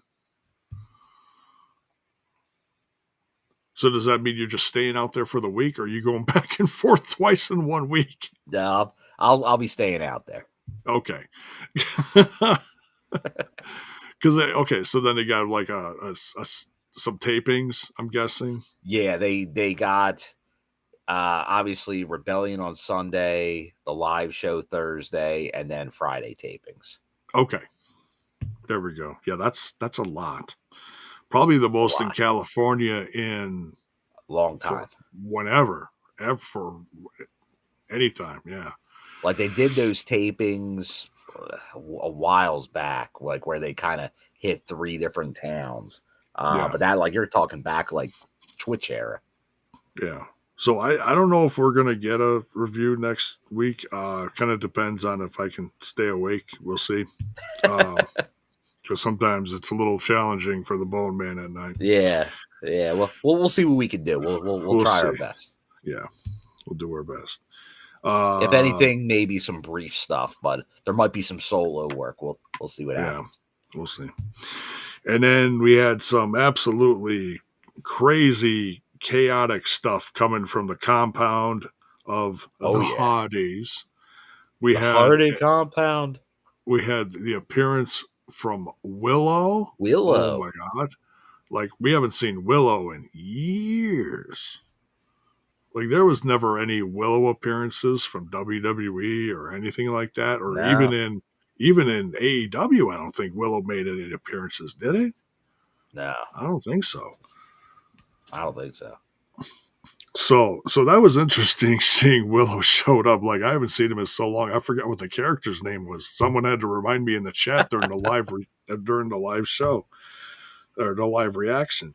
But the Nemesis have taken away.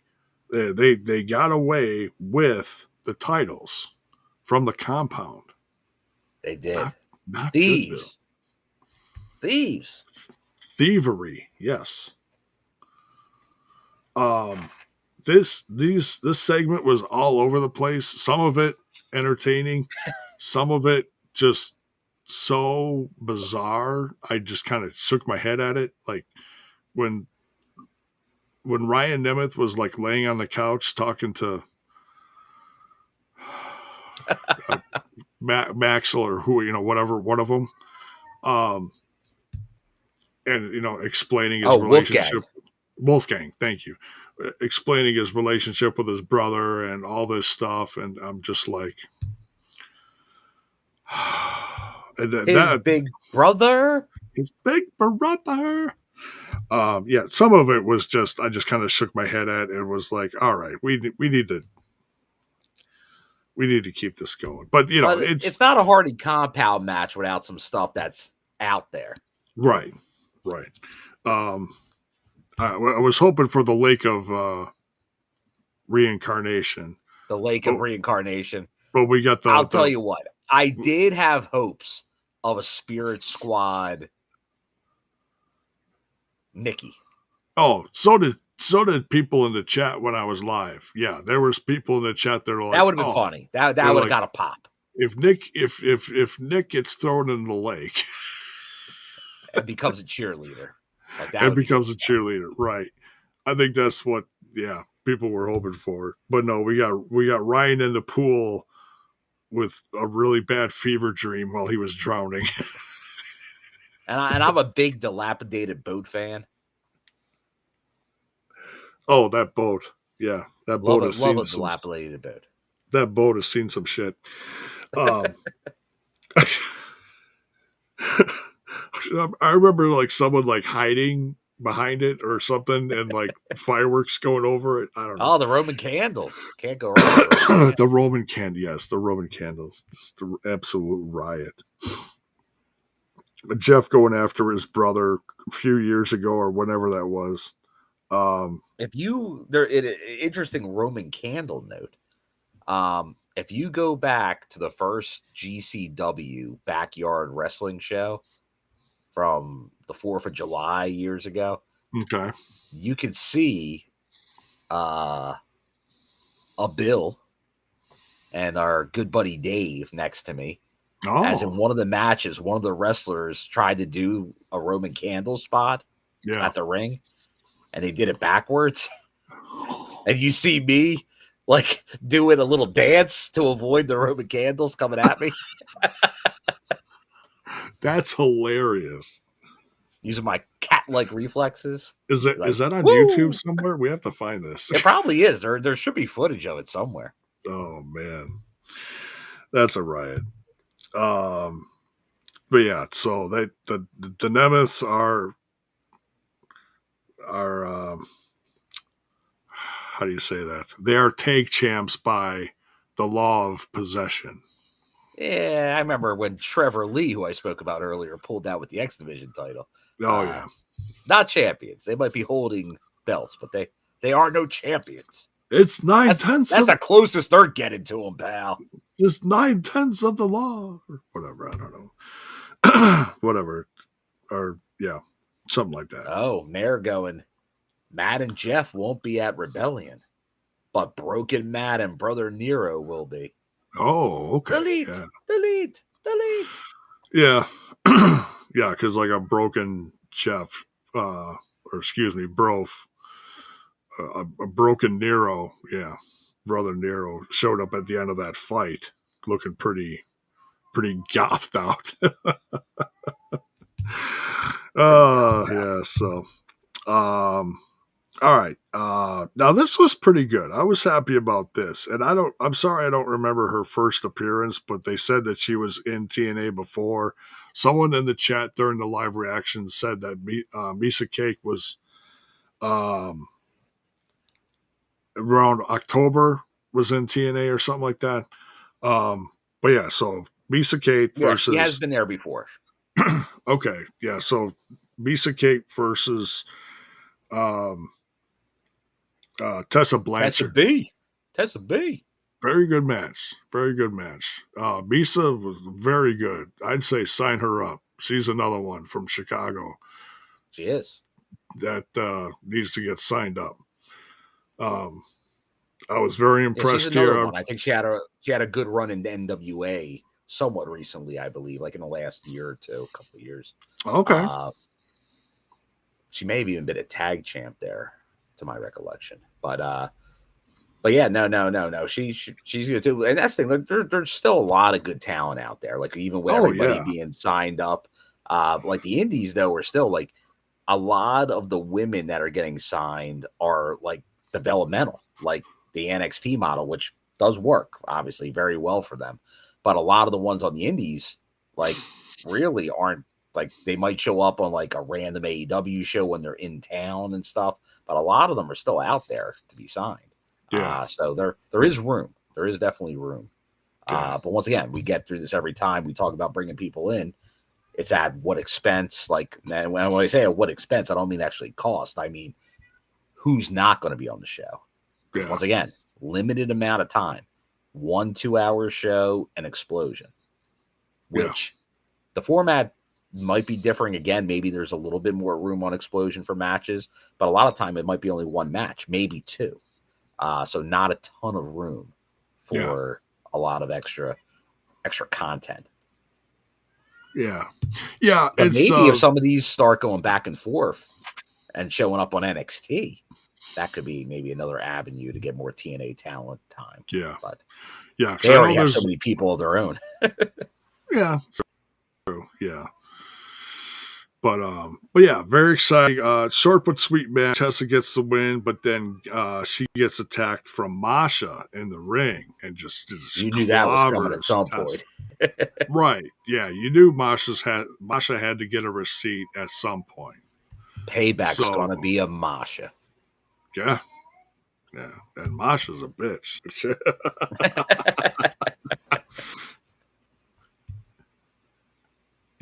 Masha in Russian stand for bitch. No, I'm kidding.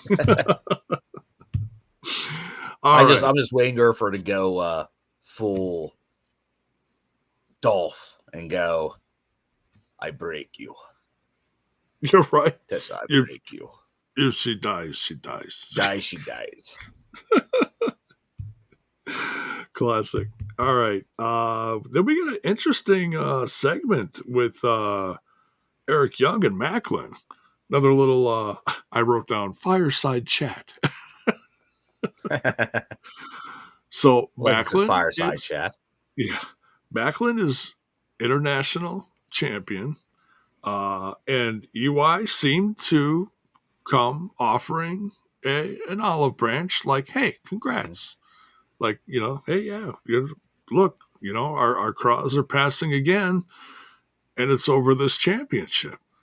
And they both seem to be kind of on the same page, in a roundabout sort of way, like, hey, look at us, who'd have thought, like one of these guys. And then Eric Young's like, he's like, but this is the last time I'm going to offer this to you as far as joining me, in our crew. And Macklin slowly gets up, takes his drink, and he says, I'll see you in LA. And Eric's like, okay. Then Macklin gets up, walks around the fire, and face plants. And I was like, oh, I was not expecting that. I was just expecting him just to walk off camera and end of segment, and maybe EY with a kind of a smirk, like, yeah, well, I'll see you in LA. But no, Macklin's down, and I was like, oh, that got nasty quick. So EY getting kind of dastardly there, you know.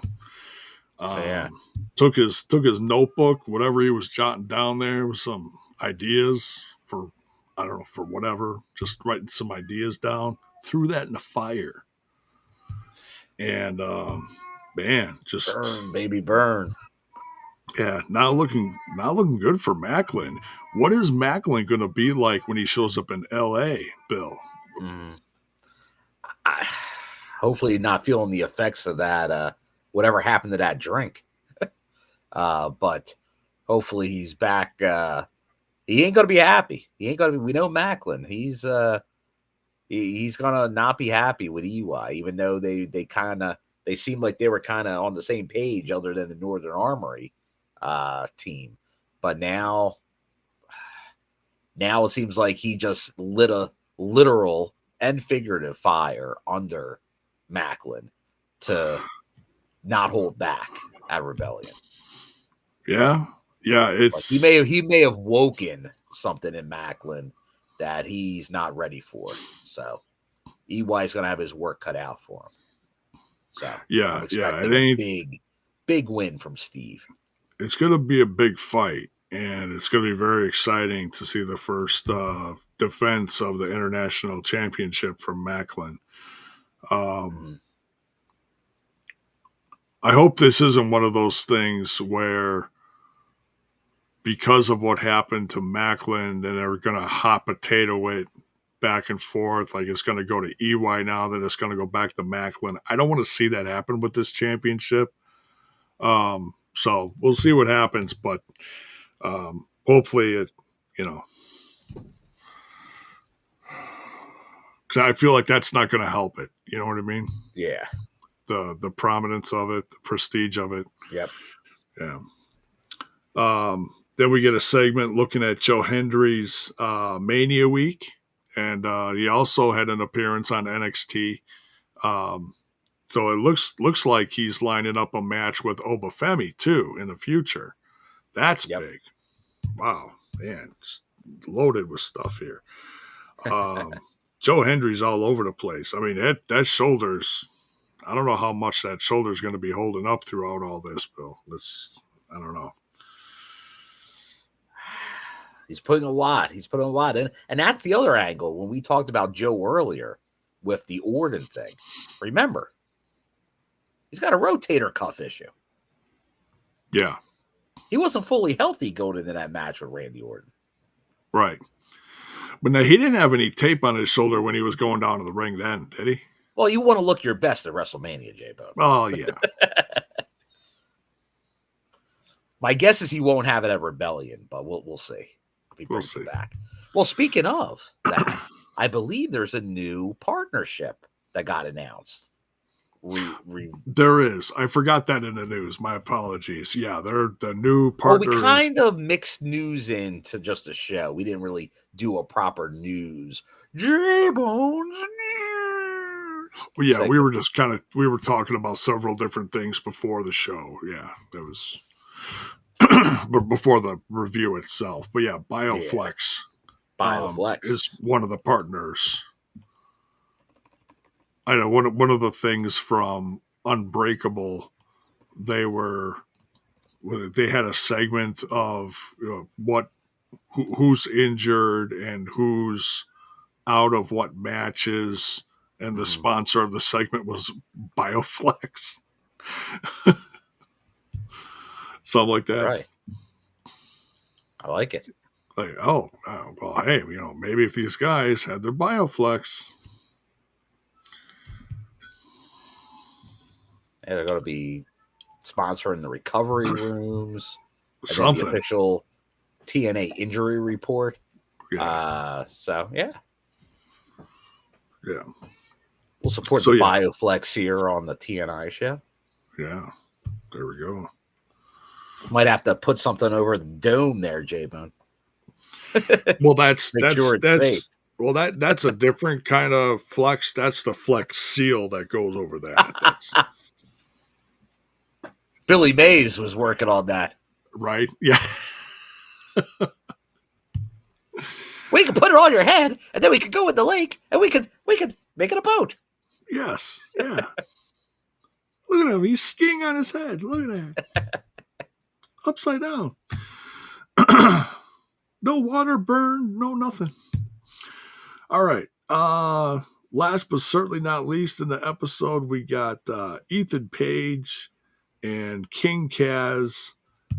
I love calling I that's my thing now. I love calling him King Kaz. I know. Versus Elijah and Joe Hendry. I want to put King Kaz in a room with King Haku and see what happens. Ooh, that wouldn't be pretty. King Haku wouldn't stand a chance. Oh, he might hear you say that. He might hear you say that, Jay, but you better watch out. King Haku will still wreck you. Kaz would make me number one in his fan club for saying that. But you can run my fan club now, J-Bone, and I'll be like, thank you. And then you just tell him you got to get more serotonin. Serotonin. Oh man. But yeah, so what did you think of the tag match? Obviously, I think it's definitely getting where we need to for Rebellion. It's a good, obviously, main event leading into the pay-per-view, one of the big four. Yeah. But yeah, and then obviously Elijah right there. So you're kind of Elijah's involved, but he's obviously not in like that match. He's not involved in it. But he's on the outside, and you kind of know, like we keep saying, like obviously this is going to lead to Elijah getting involved here. Like, it's going to be a turn against Joe. What's going to happen? But it feels like something's going to happen, and we kind of had a little bit of a tease like that. Like, could they work together? But same thing with obviously Ethan and Frankie. But Joe and Elijah took the win. Because when you see these type of matches, you're like, well, maybe there'll be some kind of shenanigans that gives one of these other men in the match an edge going into the pay-per-view to win the title. Doesn't happen here. It was a clean win. So Joe's looking pretty secure, I'm thinking, going in the Rebellion right now. Although I know it is in SoCal, home of Frankie. I know we heard earlier some people talking about it. And if people want to use the WrestleMania moment to put doubt in there that maybe Frankie can win it now, I'm not buying it. It's tough. I think the error of King Kaz is going to come down. Democracy wins again, J-Bone. Well, now, because and look, let's just run this right into the talk of Rebellion. We'll start talking about the card too. Did he say that he was turning in his... No. What crown? He has no crown. Self-appointed. No. I'm talking about the trophy he has. Oh, well, yeah. No, he cut a promo like that's his cash-in. His cash-in is this match. Is this match at Rebellion? Yeah. Okay. That's what I was just trying to think. Trophy hits the bricks. Yeah, this is it. Okay. It's about time. Yeah. I have a feeling that thing smells like bad cologne right now. Yeah, and who knows where that scarf's been. that scarf has seen better days. All right. The countdown to Rebellion. Count it down, J-Bone. Starting off here with the Walk with Elijah Open Challenge. That's this is interesting. Very, very. Any guesses? Any thoughts?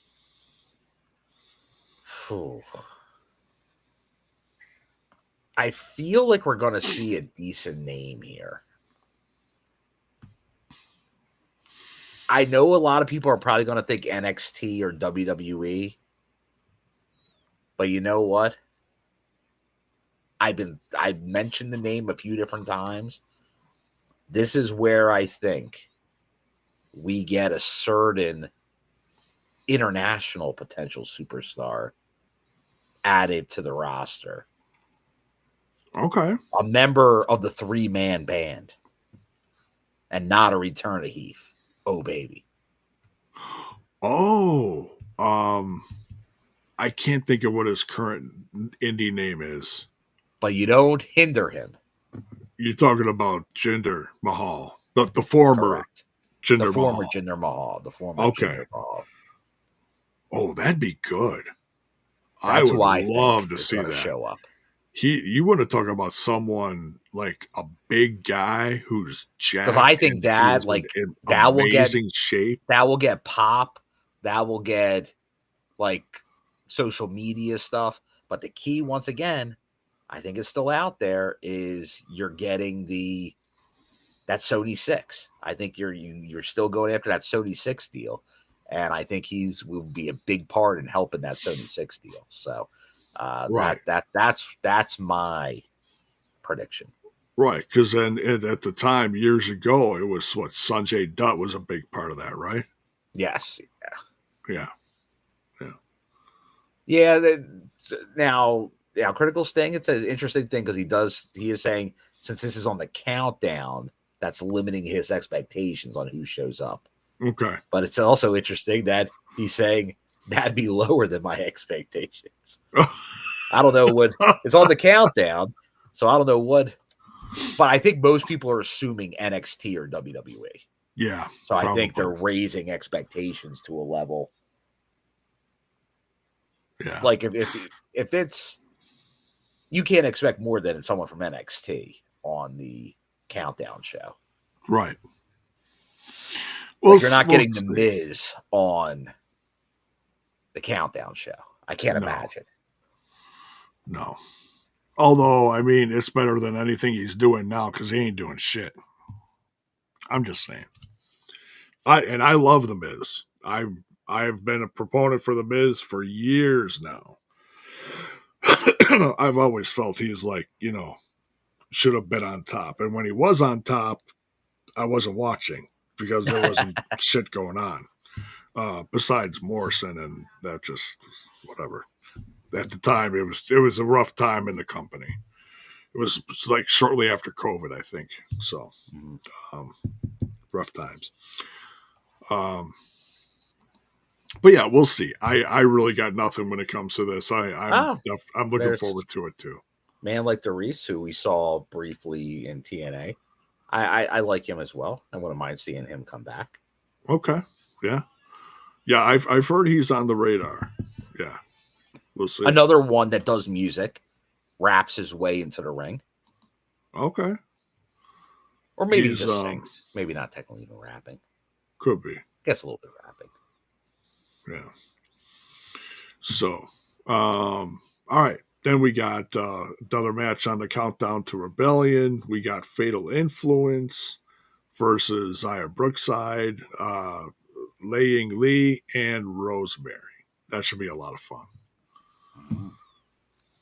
Look who's in the chat here. We got the one and only head official, senior referee, Daniel Spencer. Good evening. Good evening. Glad to see you're all back from your WrestleMania week. Yeah. Unbreakable week, as I like to call it. Daniel Spencer, I got a question for you. Are you going to be in Oshkosh for the big show in May for ACW? Ooh. Just curious. Will J-Bone commit tonight if he says yes? Yeah. I'm just curious because yeah. So, I haven't seen Daniel Spencer in a while, so I'm just curious. It's been a while. Yeah. I have to check my schedule, J-Bone. We continue. It's May something. It's like a month from now. So yeah. I've actually never attended a wrestling show in Wisconsin.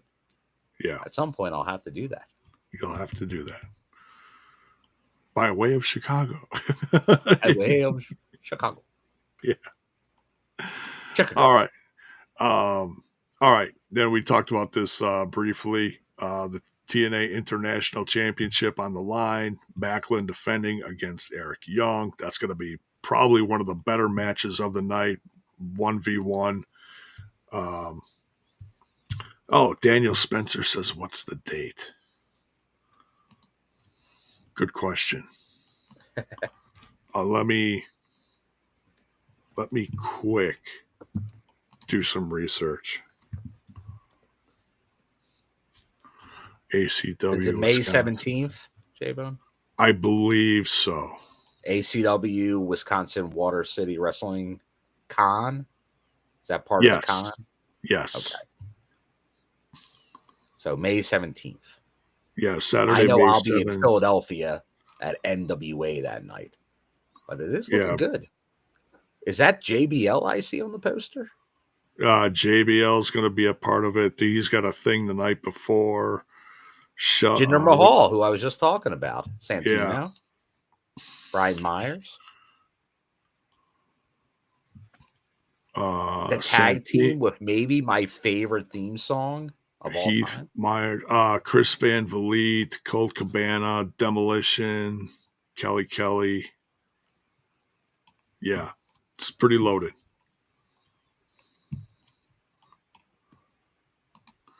So yeah, 17th. And then there sounds like is that Swoggle's show?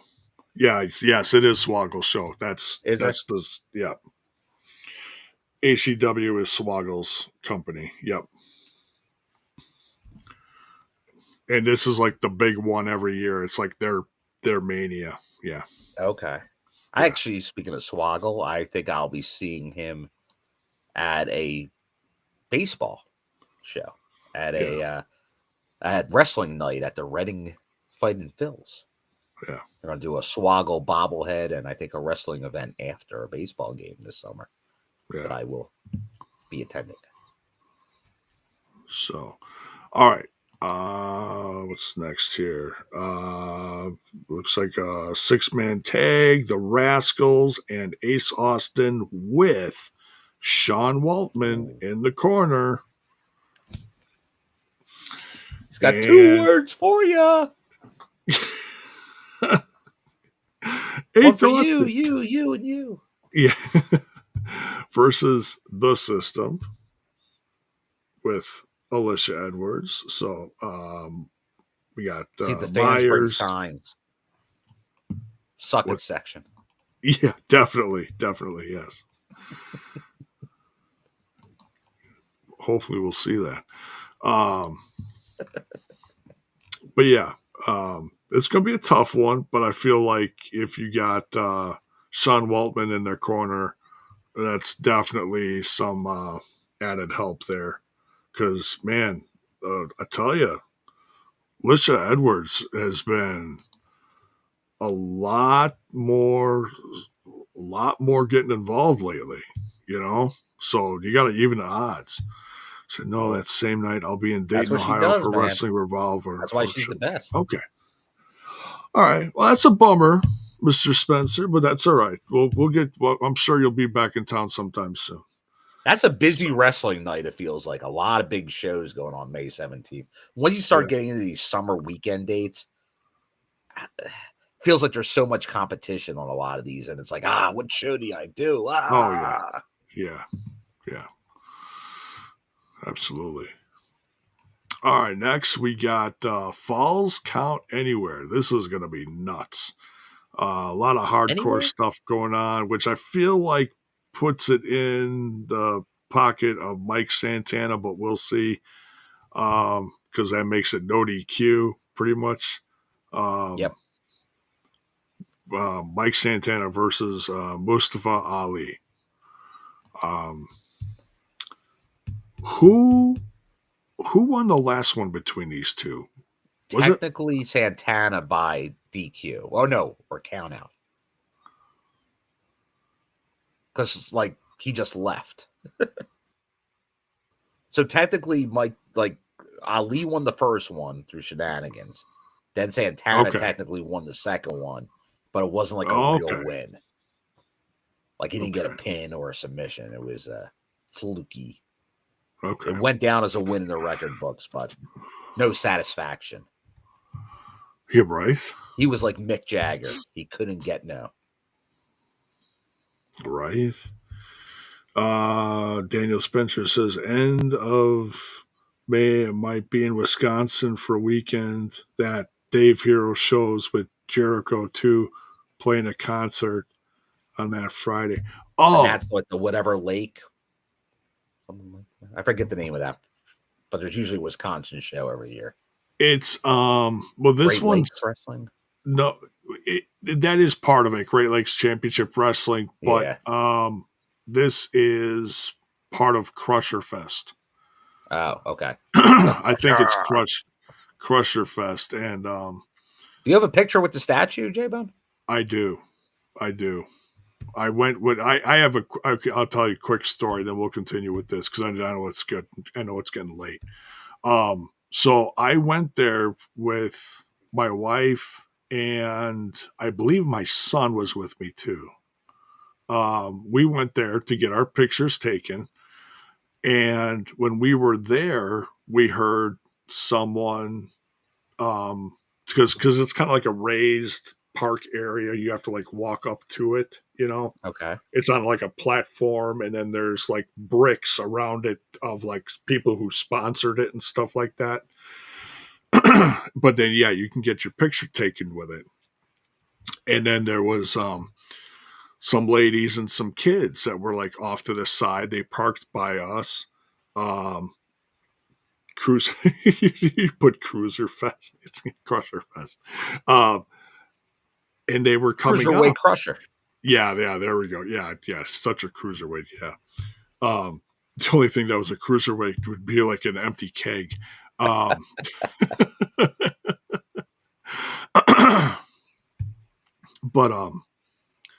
we were just stepping down from the statue, and they were coming up, and I overheard them saying something about Uncle this and Uncle that, and I said, "Excuse me," and I said, "Are you related?" And they were like, "Yeah." The one lady said she was his niece, and then there was like a sister or something like that. But yeah, they were all related to the Crusher. And I was like, "Oh, it is such an honor to meet you guys." So then we got to talking a little bit, and we took some pictures together. But it was so cool, just like randomly that we were there, and that they were there too to take pictures, and awesome. And actually got to meet part of the Crusher's family. So I thought that was really cool. Really yeah. cool. Yeah. There you go. So you get some Crusher knowledge tonight. I love it. It's a beautiful statue. It really is. If anyone's a old school wrestling fan, and they want to come check it out, go to Cudahy, Wisconsin, southern Wisconsin, and go check it out. Yeah. Now that's very cool. Like, yeah, because you think about it, like how many professional wrestler statues are out there in the country, or any country, really. And he was the story, the tales of him walking down Wisconsin Avenue with a keg over his shoulder are the prominent. There you go. Yeah, good stuff. Speaking of good stuff, J-Bone, we're gonna keep going with the good stuff. That's right. Rebellion here. We got a few more matches to talk about. We got the TNA Knockouts World Tag Team Championship on the line. Ash and Heather by Elegance defending against Lash Legend and Jakara Jackson. That's my vote right there. Versus Spitfire versus Gigi Dolan and Tatum Paxley. Let me tell you, that Lash Legend, she is, man, you want to talk about a great tag team, and wow, they are something else. It makes me a little jealous that she's they're imposing to the other ladies. Yeah, She's got the height. She does. She does. And some would say she's a whole lot of woman.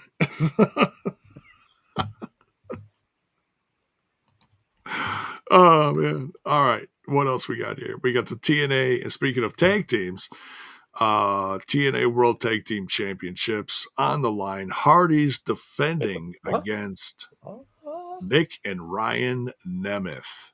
Except they're not going to walk into Rebellion with the titles, unfortunately. Oh, that ain't right. That ain't right. Therefore, they must be deleted. The Nemeths will be deleted and obsolete. Obsolete. Yes, that's it. I was trying to think of what Jeff would say. Yes, absolutely.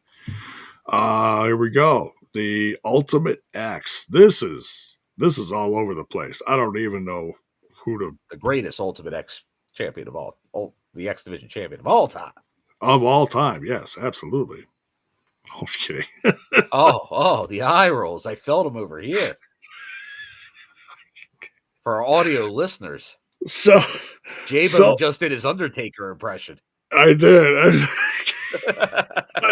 There it goes again. My eyes keep doing it. I can't stop. No, this the self-proclaimed greatest X Division champion of all time. He's got more of a case than King Kaz. Oh, I knew you were going to say that. But you can't say self-proclaimed and then defend the pseudo king. Yeah, but Moose doesn't have serotonin. The king of Elvis impersonators. The king of dad from Spy Kids. The king of Puss in Boots. Yeah, that too. All right, so you got Moose in the Ultimate X defending against Matt Cardona, Leon Slater, El Hijo del Vikingo, Casey Navarro, and Sidney Akeem. I don't know how Sidney Akeem snuck in there, but it's interesting. But nonetheless, like I said, you got people like Leon Slater that are like king of the X Division right now. And then you got like AAA's Best, who is now actually technically part of the WWE, if you want to really think about it. And then you got other up-and-comers like Casey Navarro, and then you got future legends like Matt Cardona. So it's, like I said, this match is all over the place.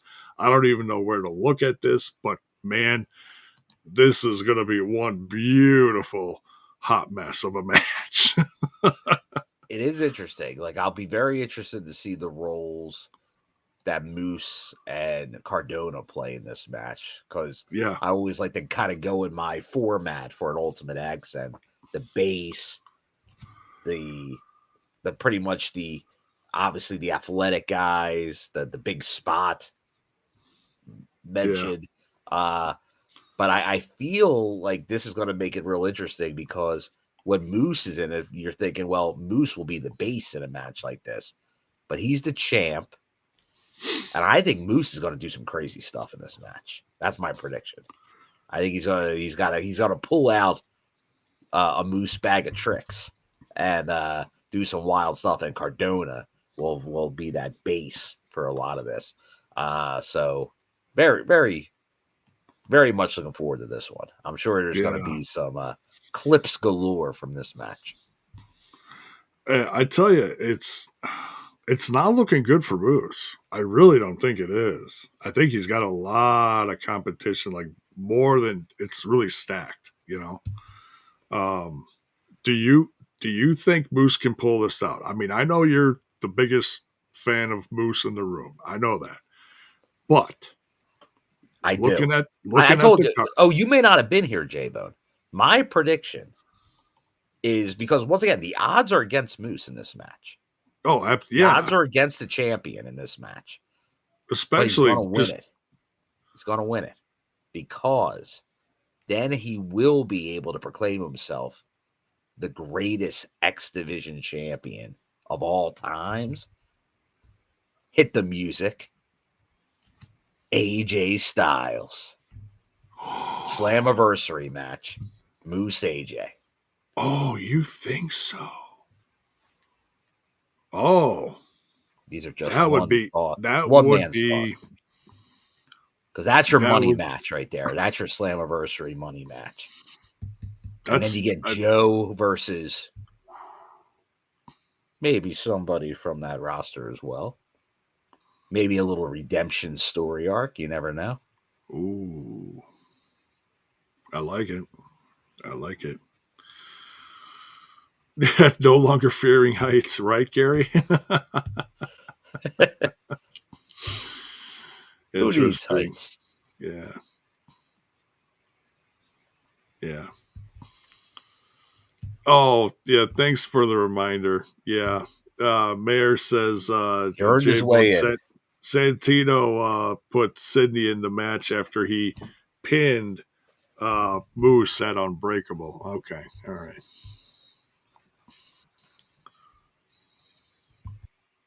All right.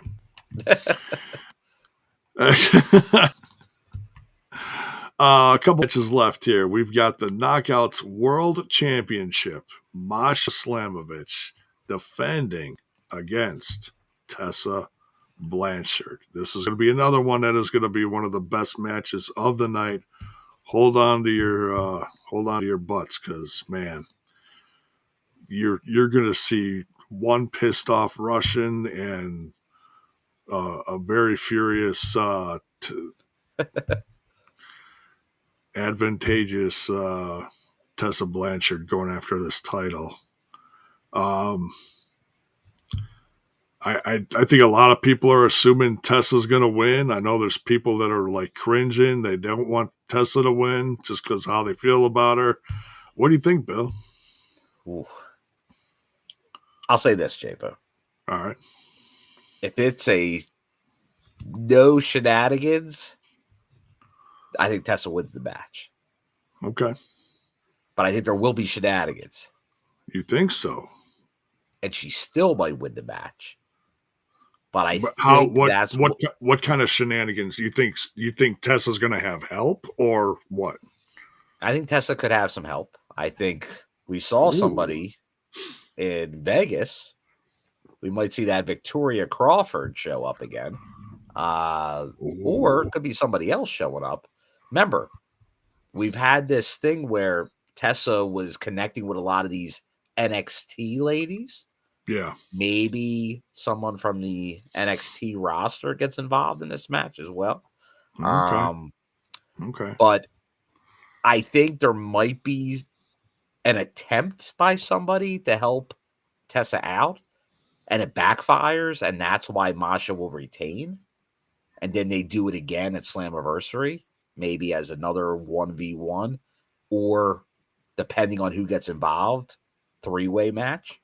The only thing is, like, I didn't think they would this quick pull the trigger. I thought when Masha and Tessa went at it, Tessa would come out on top with the belt, and it just feels a little too soon.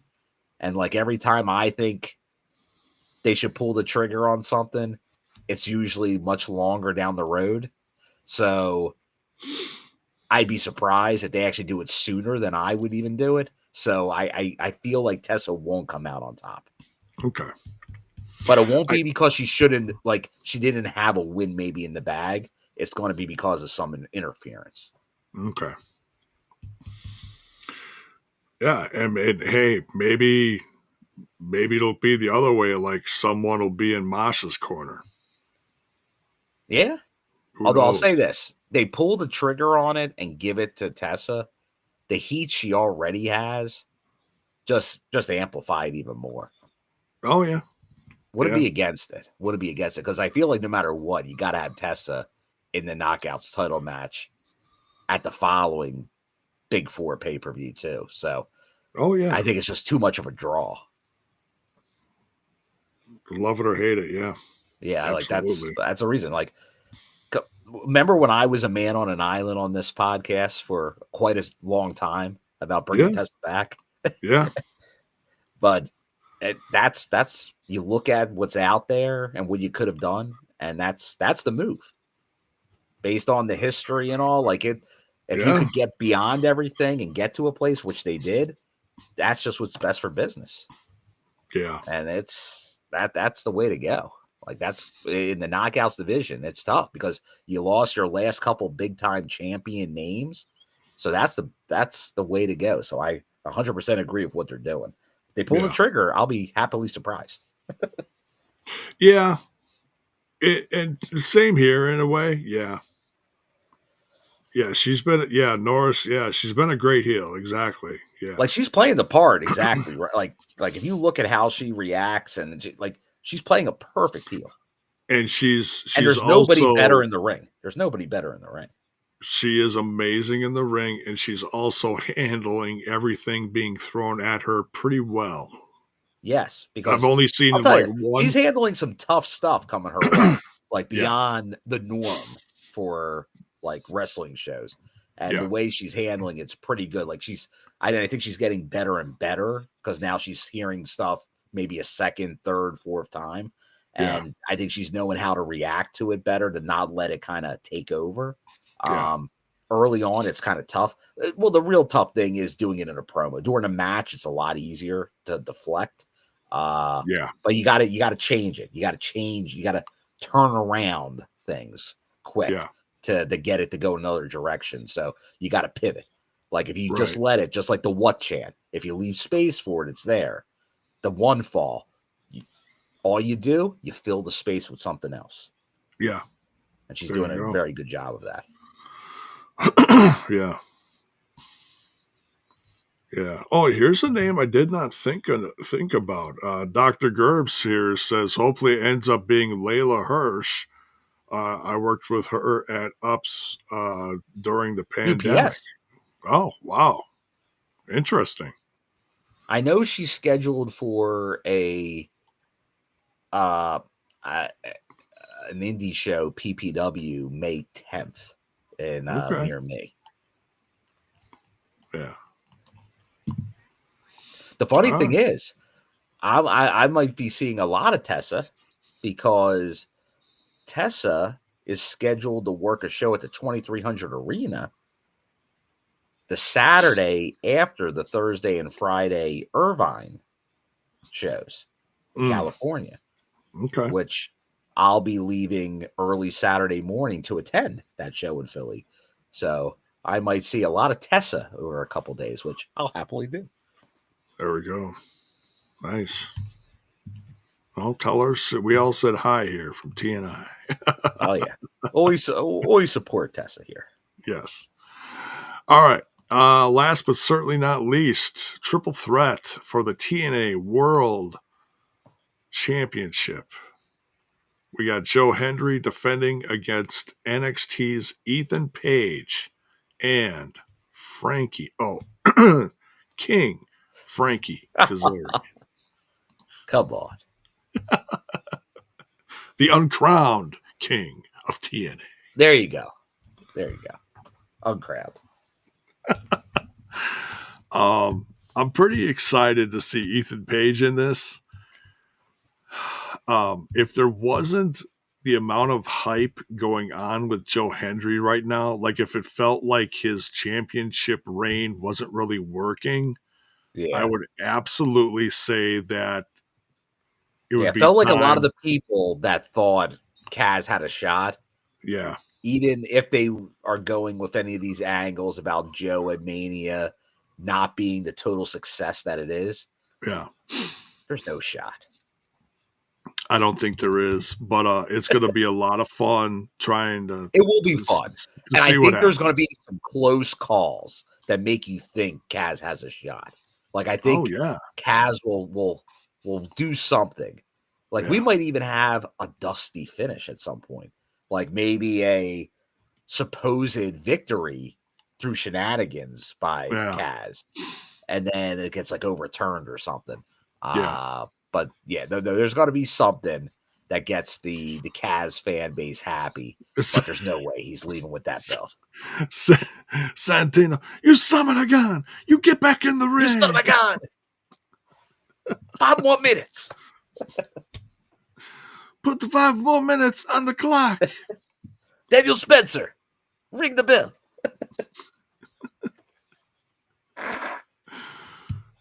The Cobra's going to be in effect for this match, I think. Ooh, you never know.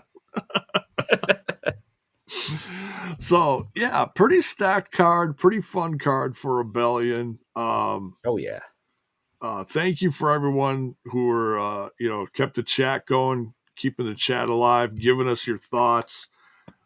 If you're watching this after effect, by any means, send us your predictions in the comments section, or through social media, it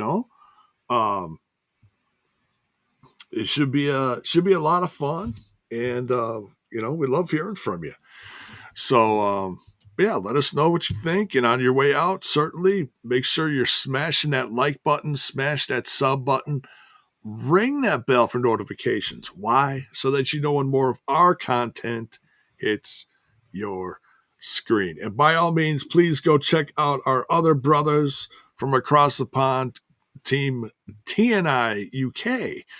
And I'm sure they had their predictions for this one as well from yesterday. So please go, actually now 2 days ago because it's late. But from Wednesday, go check out their show and give them some love too. And so safe travels, Bill. And we'll see you probably next, I'm going to guess and say next Tuesday. We'll see. I know the other guys from We'll work it out. Ramblers ain't going to like that, but we'll see. Because this is about the only other time that I'm going to have time to do it. So, that could be the finish, Gary. JBL, just when we think he's gone, he brings us back in. He brings it back in. If he's still around, who knows? We'll see. We still don't know what the hell he's doing. That's the crazy part. It's been well over a half a year. He just shows up, drops bitches, and runs whenever away. he damn well wants to. Right? Because that's who he is. So, Terrence says, can I win a Rambler Unleashed hat for the Joe Hendry predicted correct? That is pretty good. That is pretty good. Because I don't know who else got that one right. We'll talk, Terrence. We'll talk. So, but congrats to Mayor who won the Ramblers Unleashed contest. His stuff is showing up next week, I believe, what he won. So yeah. But thank you, everyone. Much love. Enjoy Rebellion. We'll talk soon.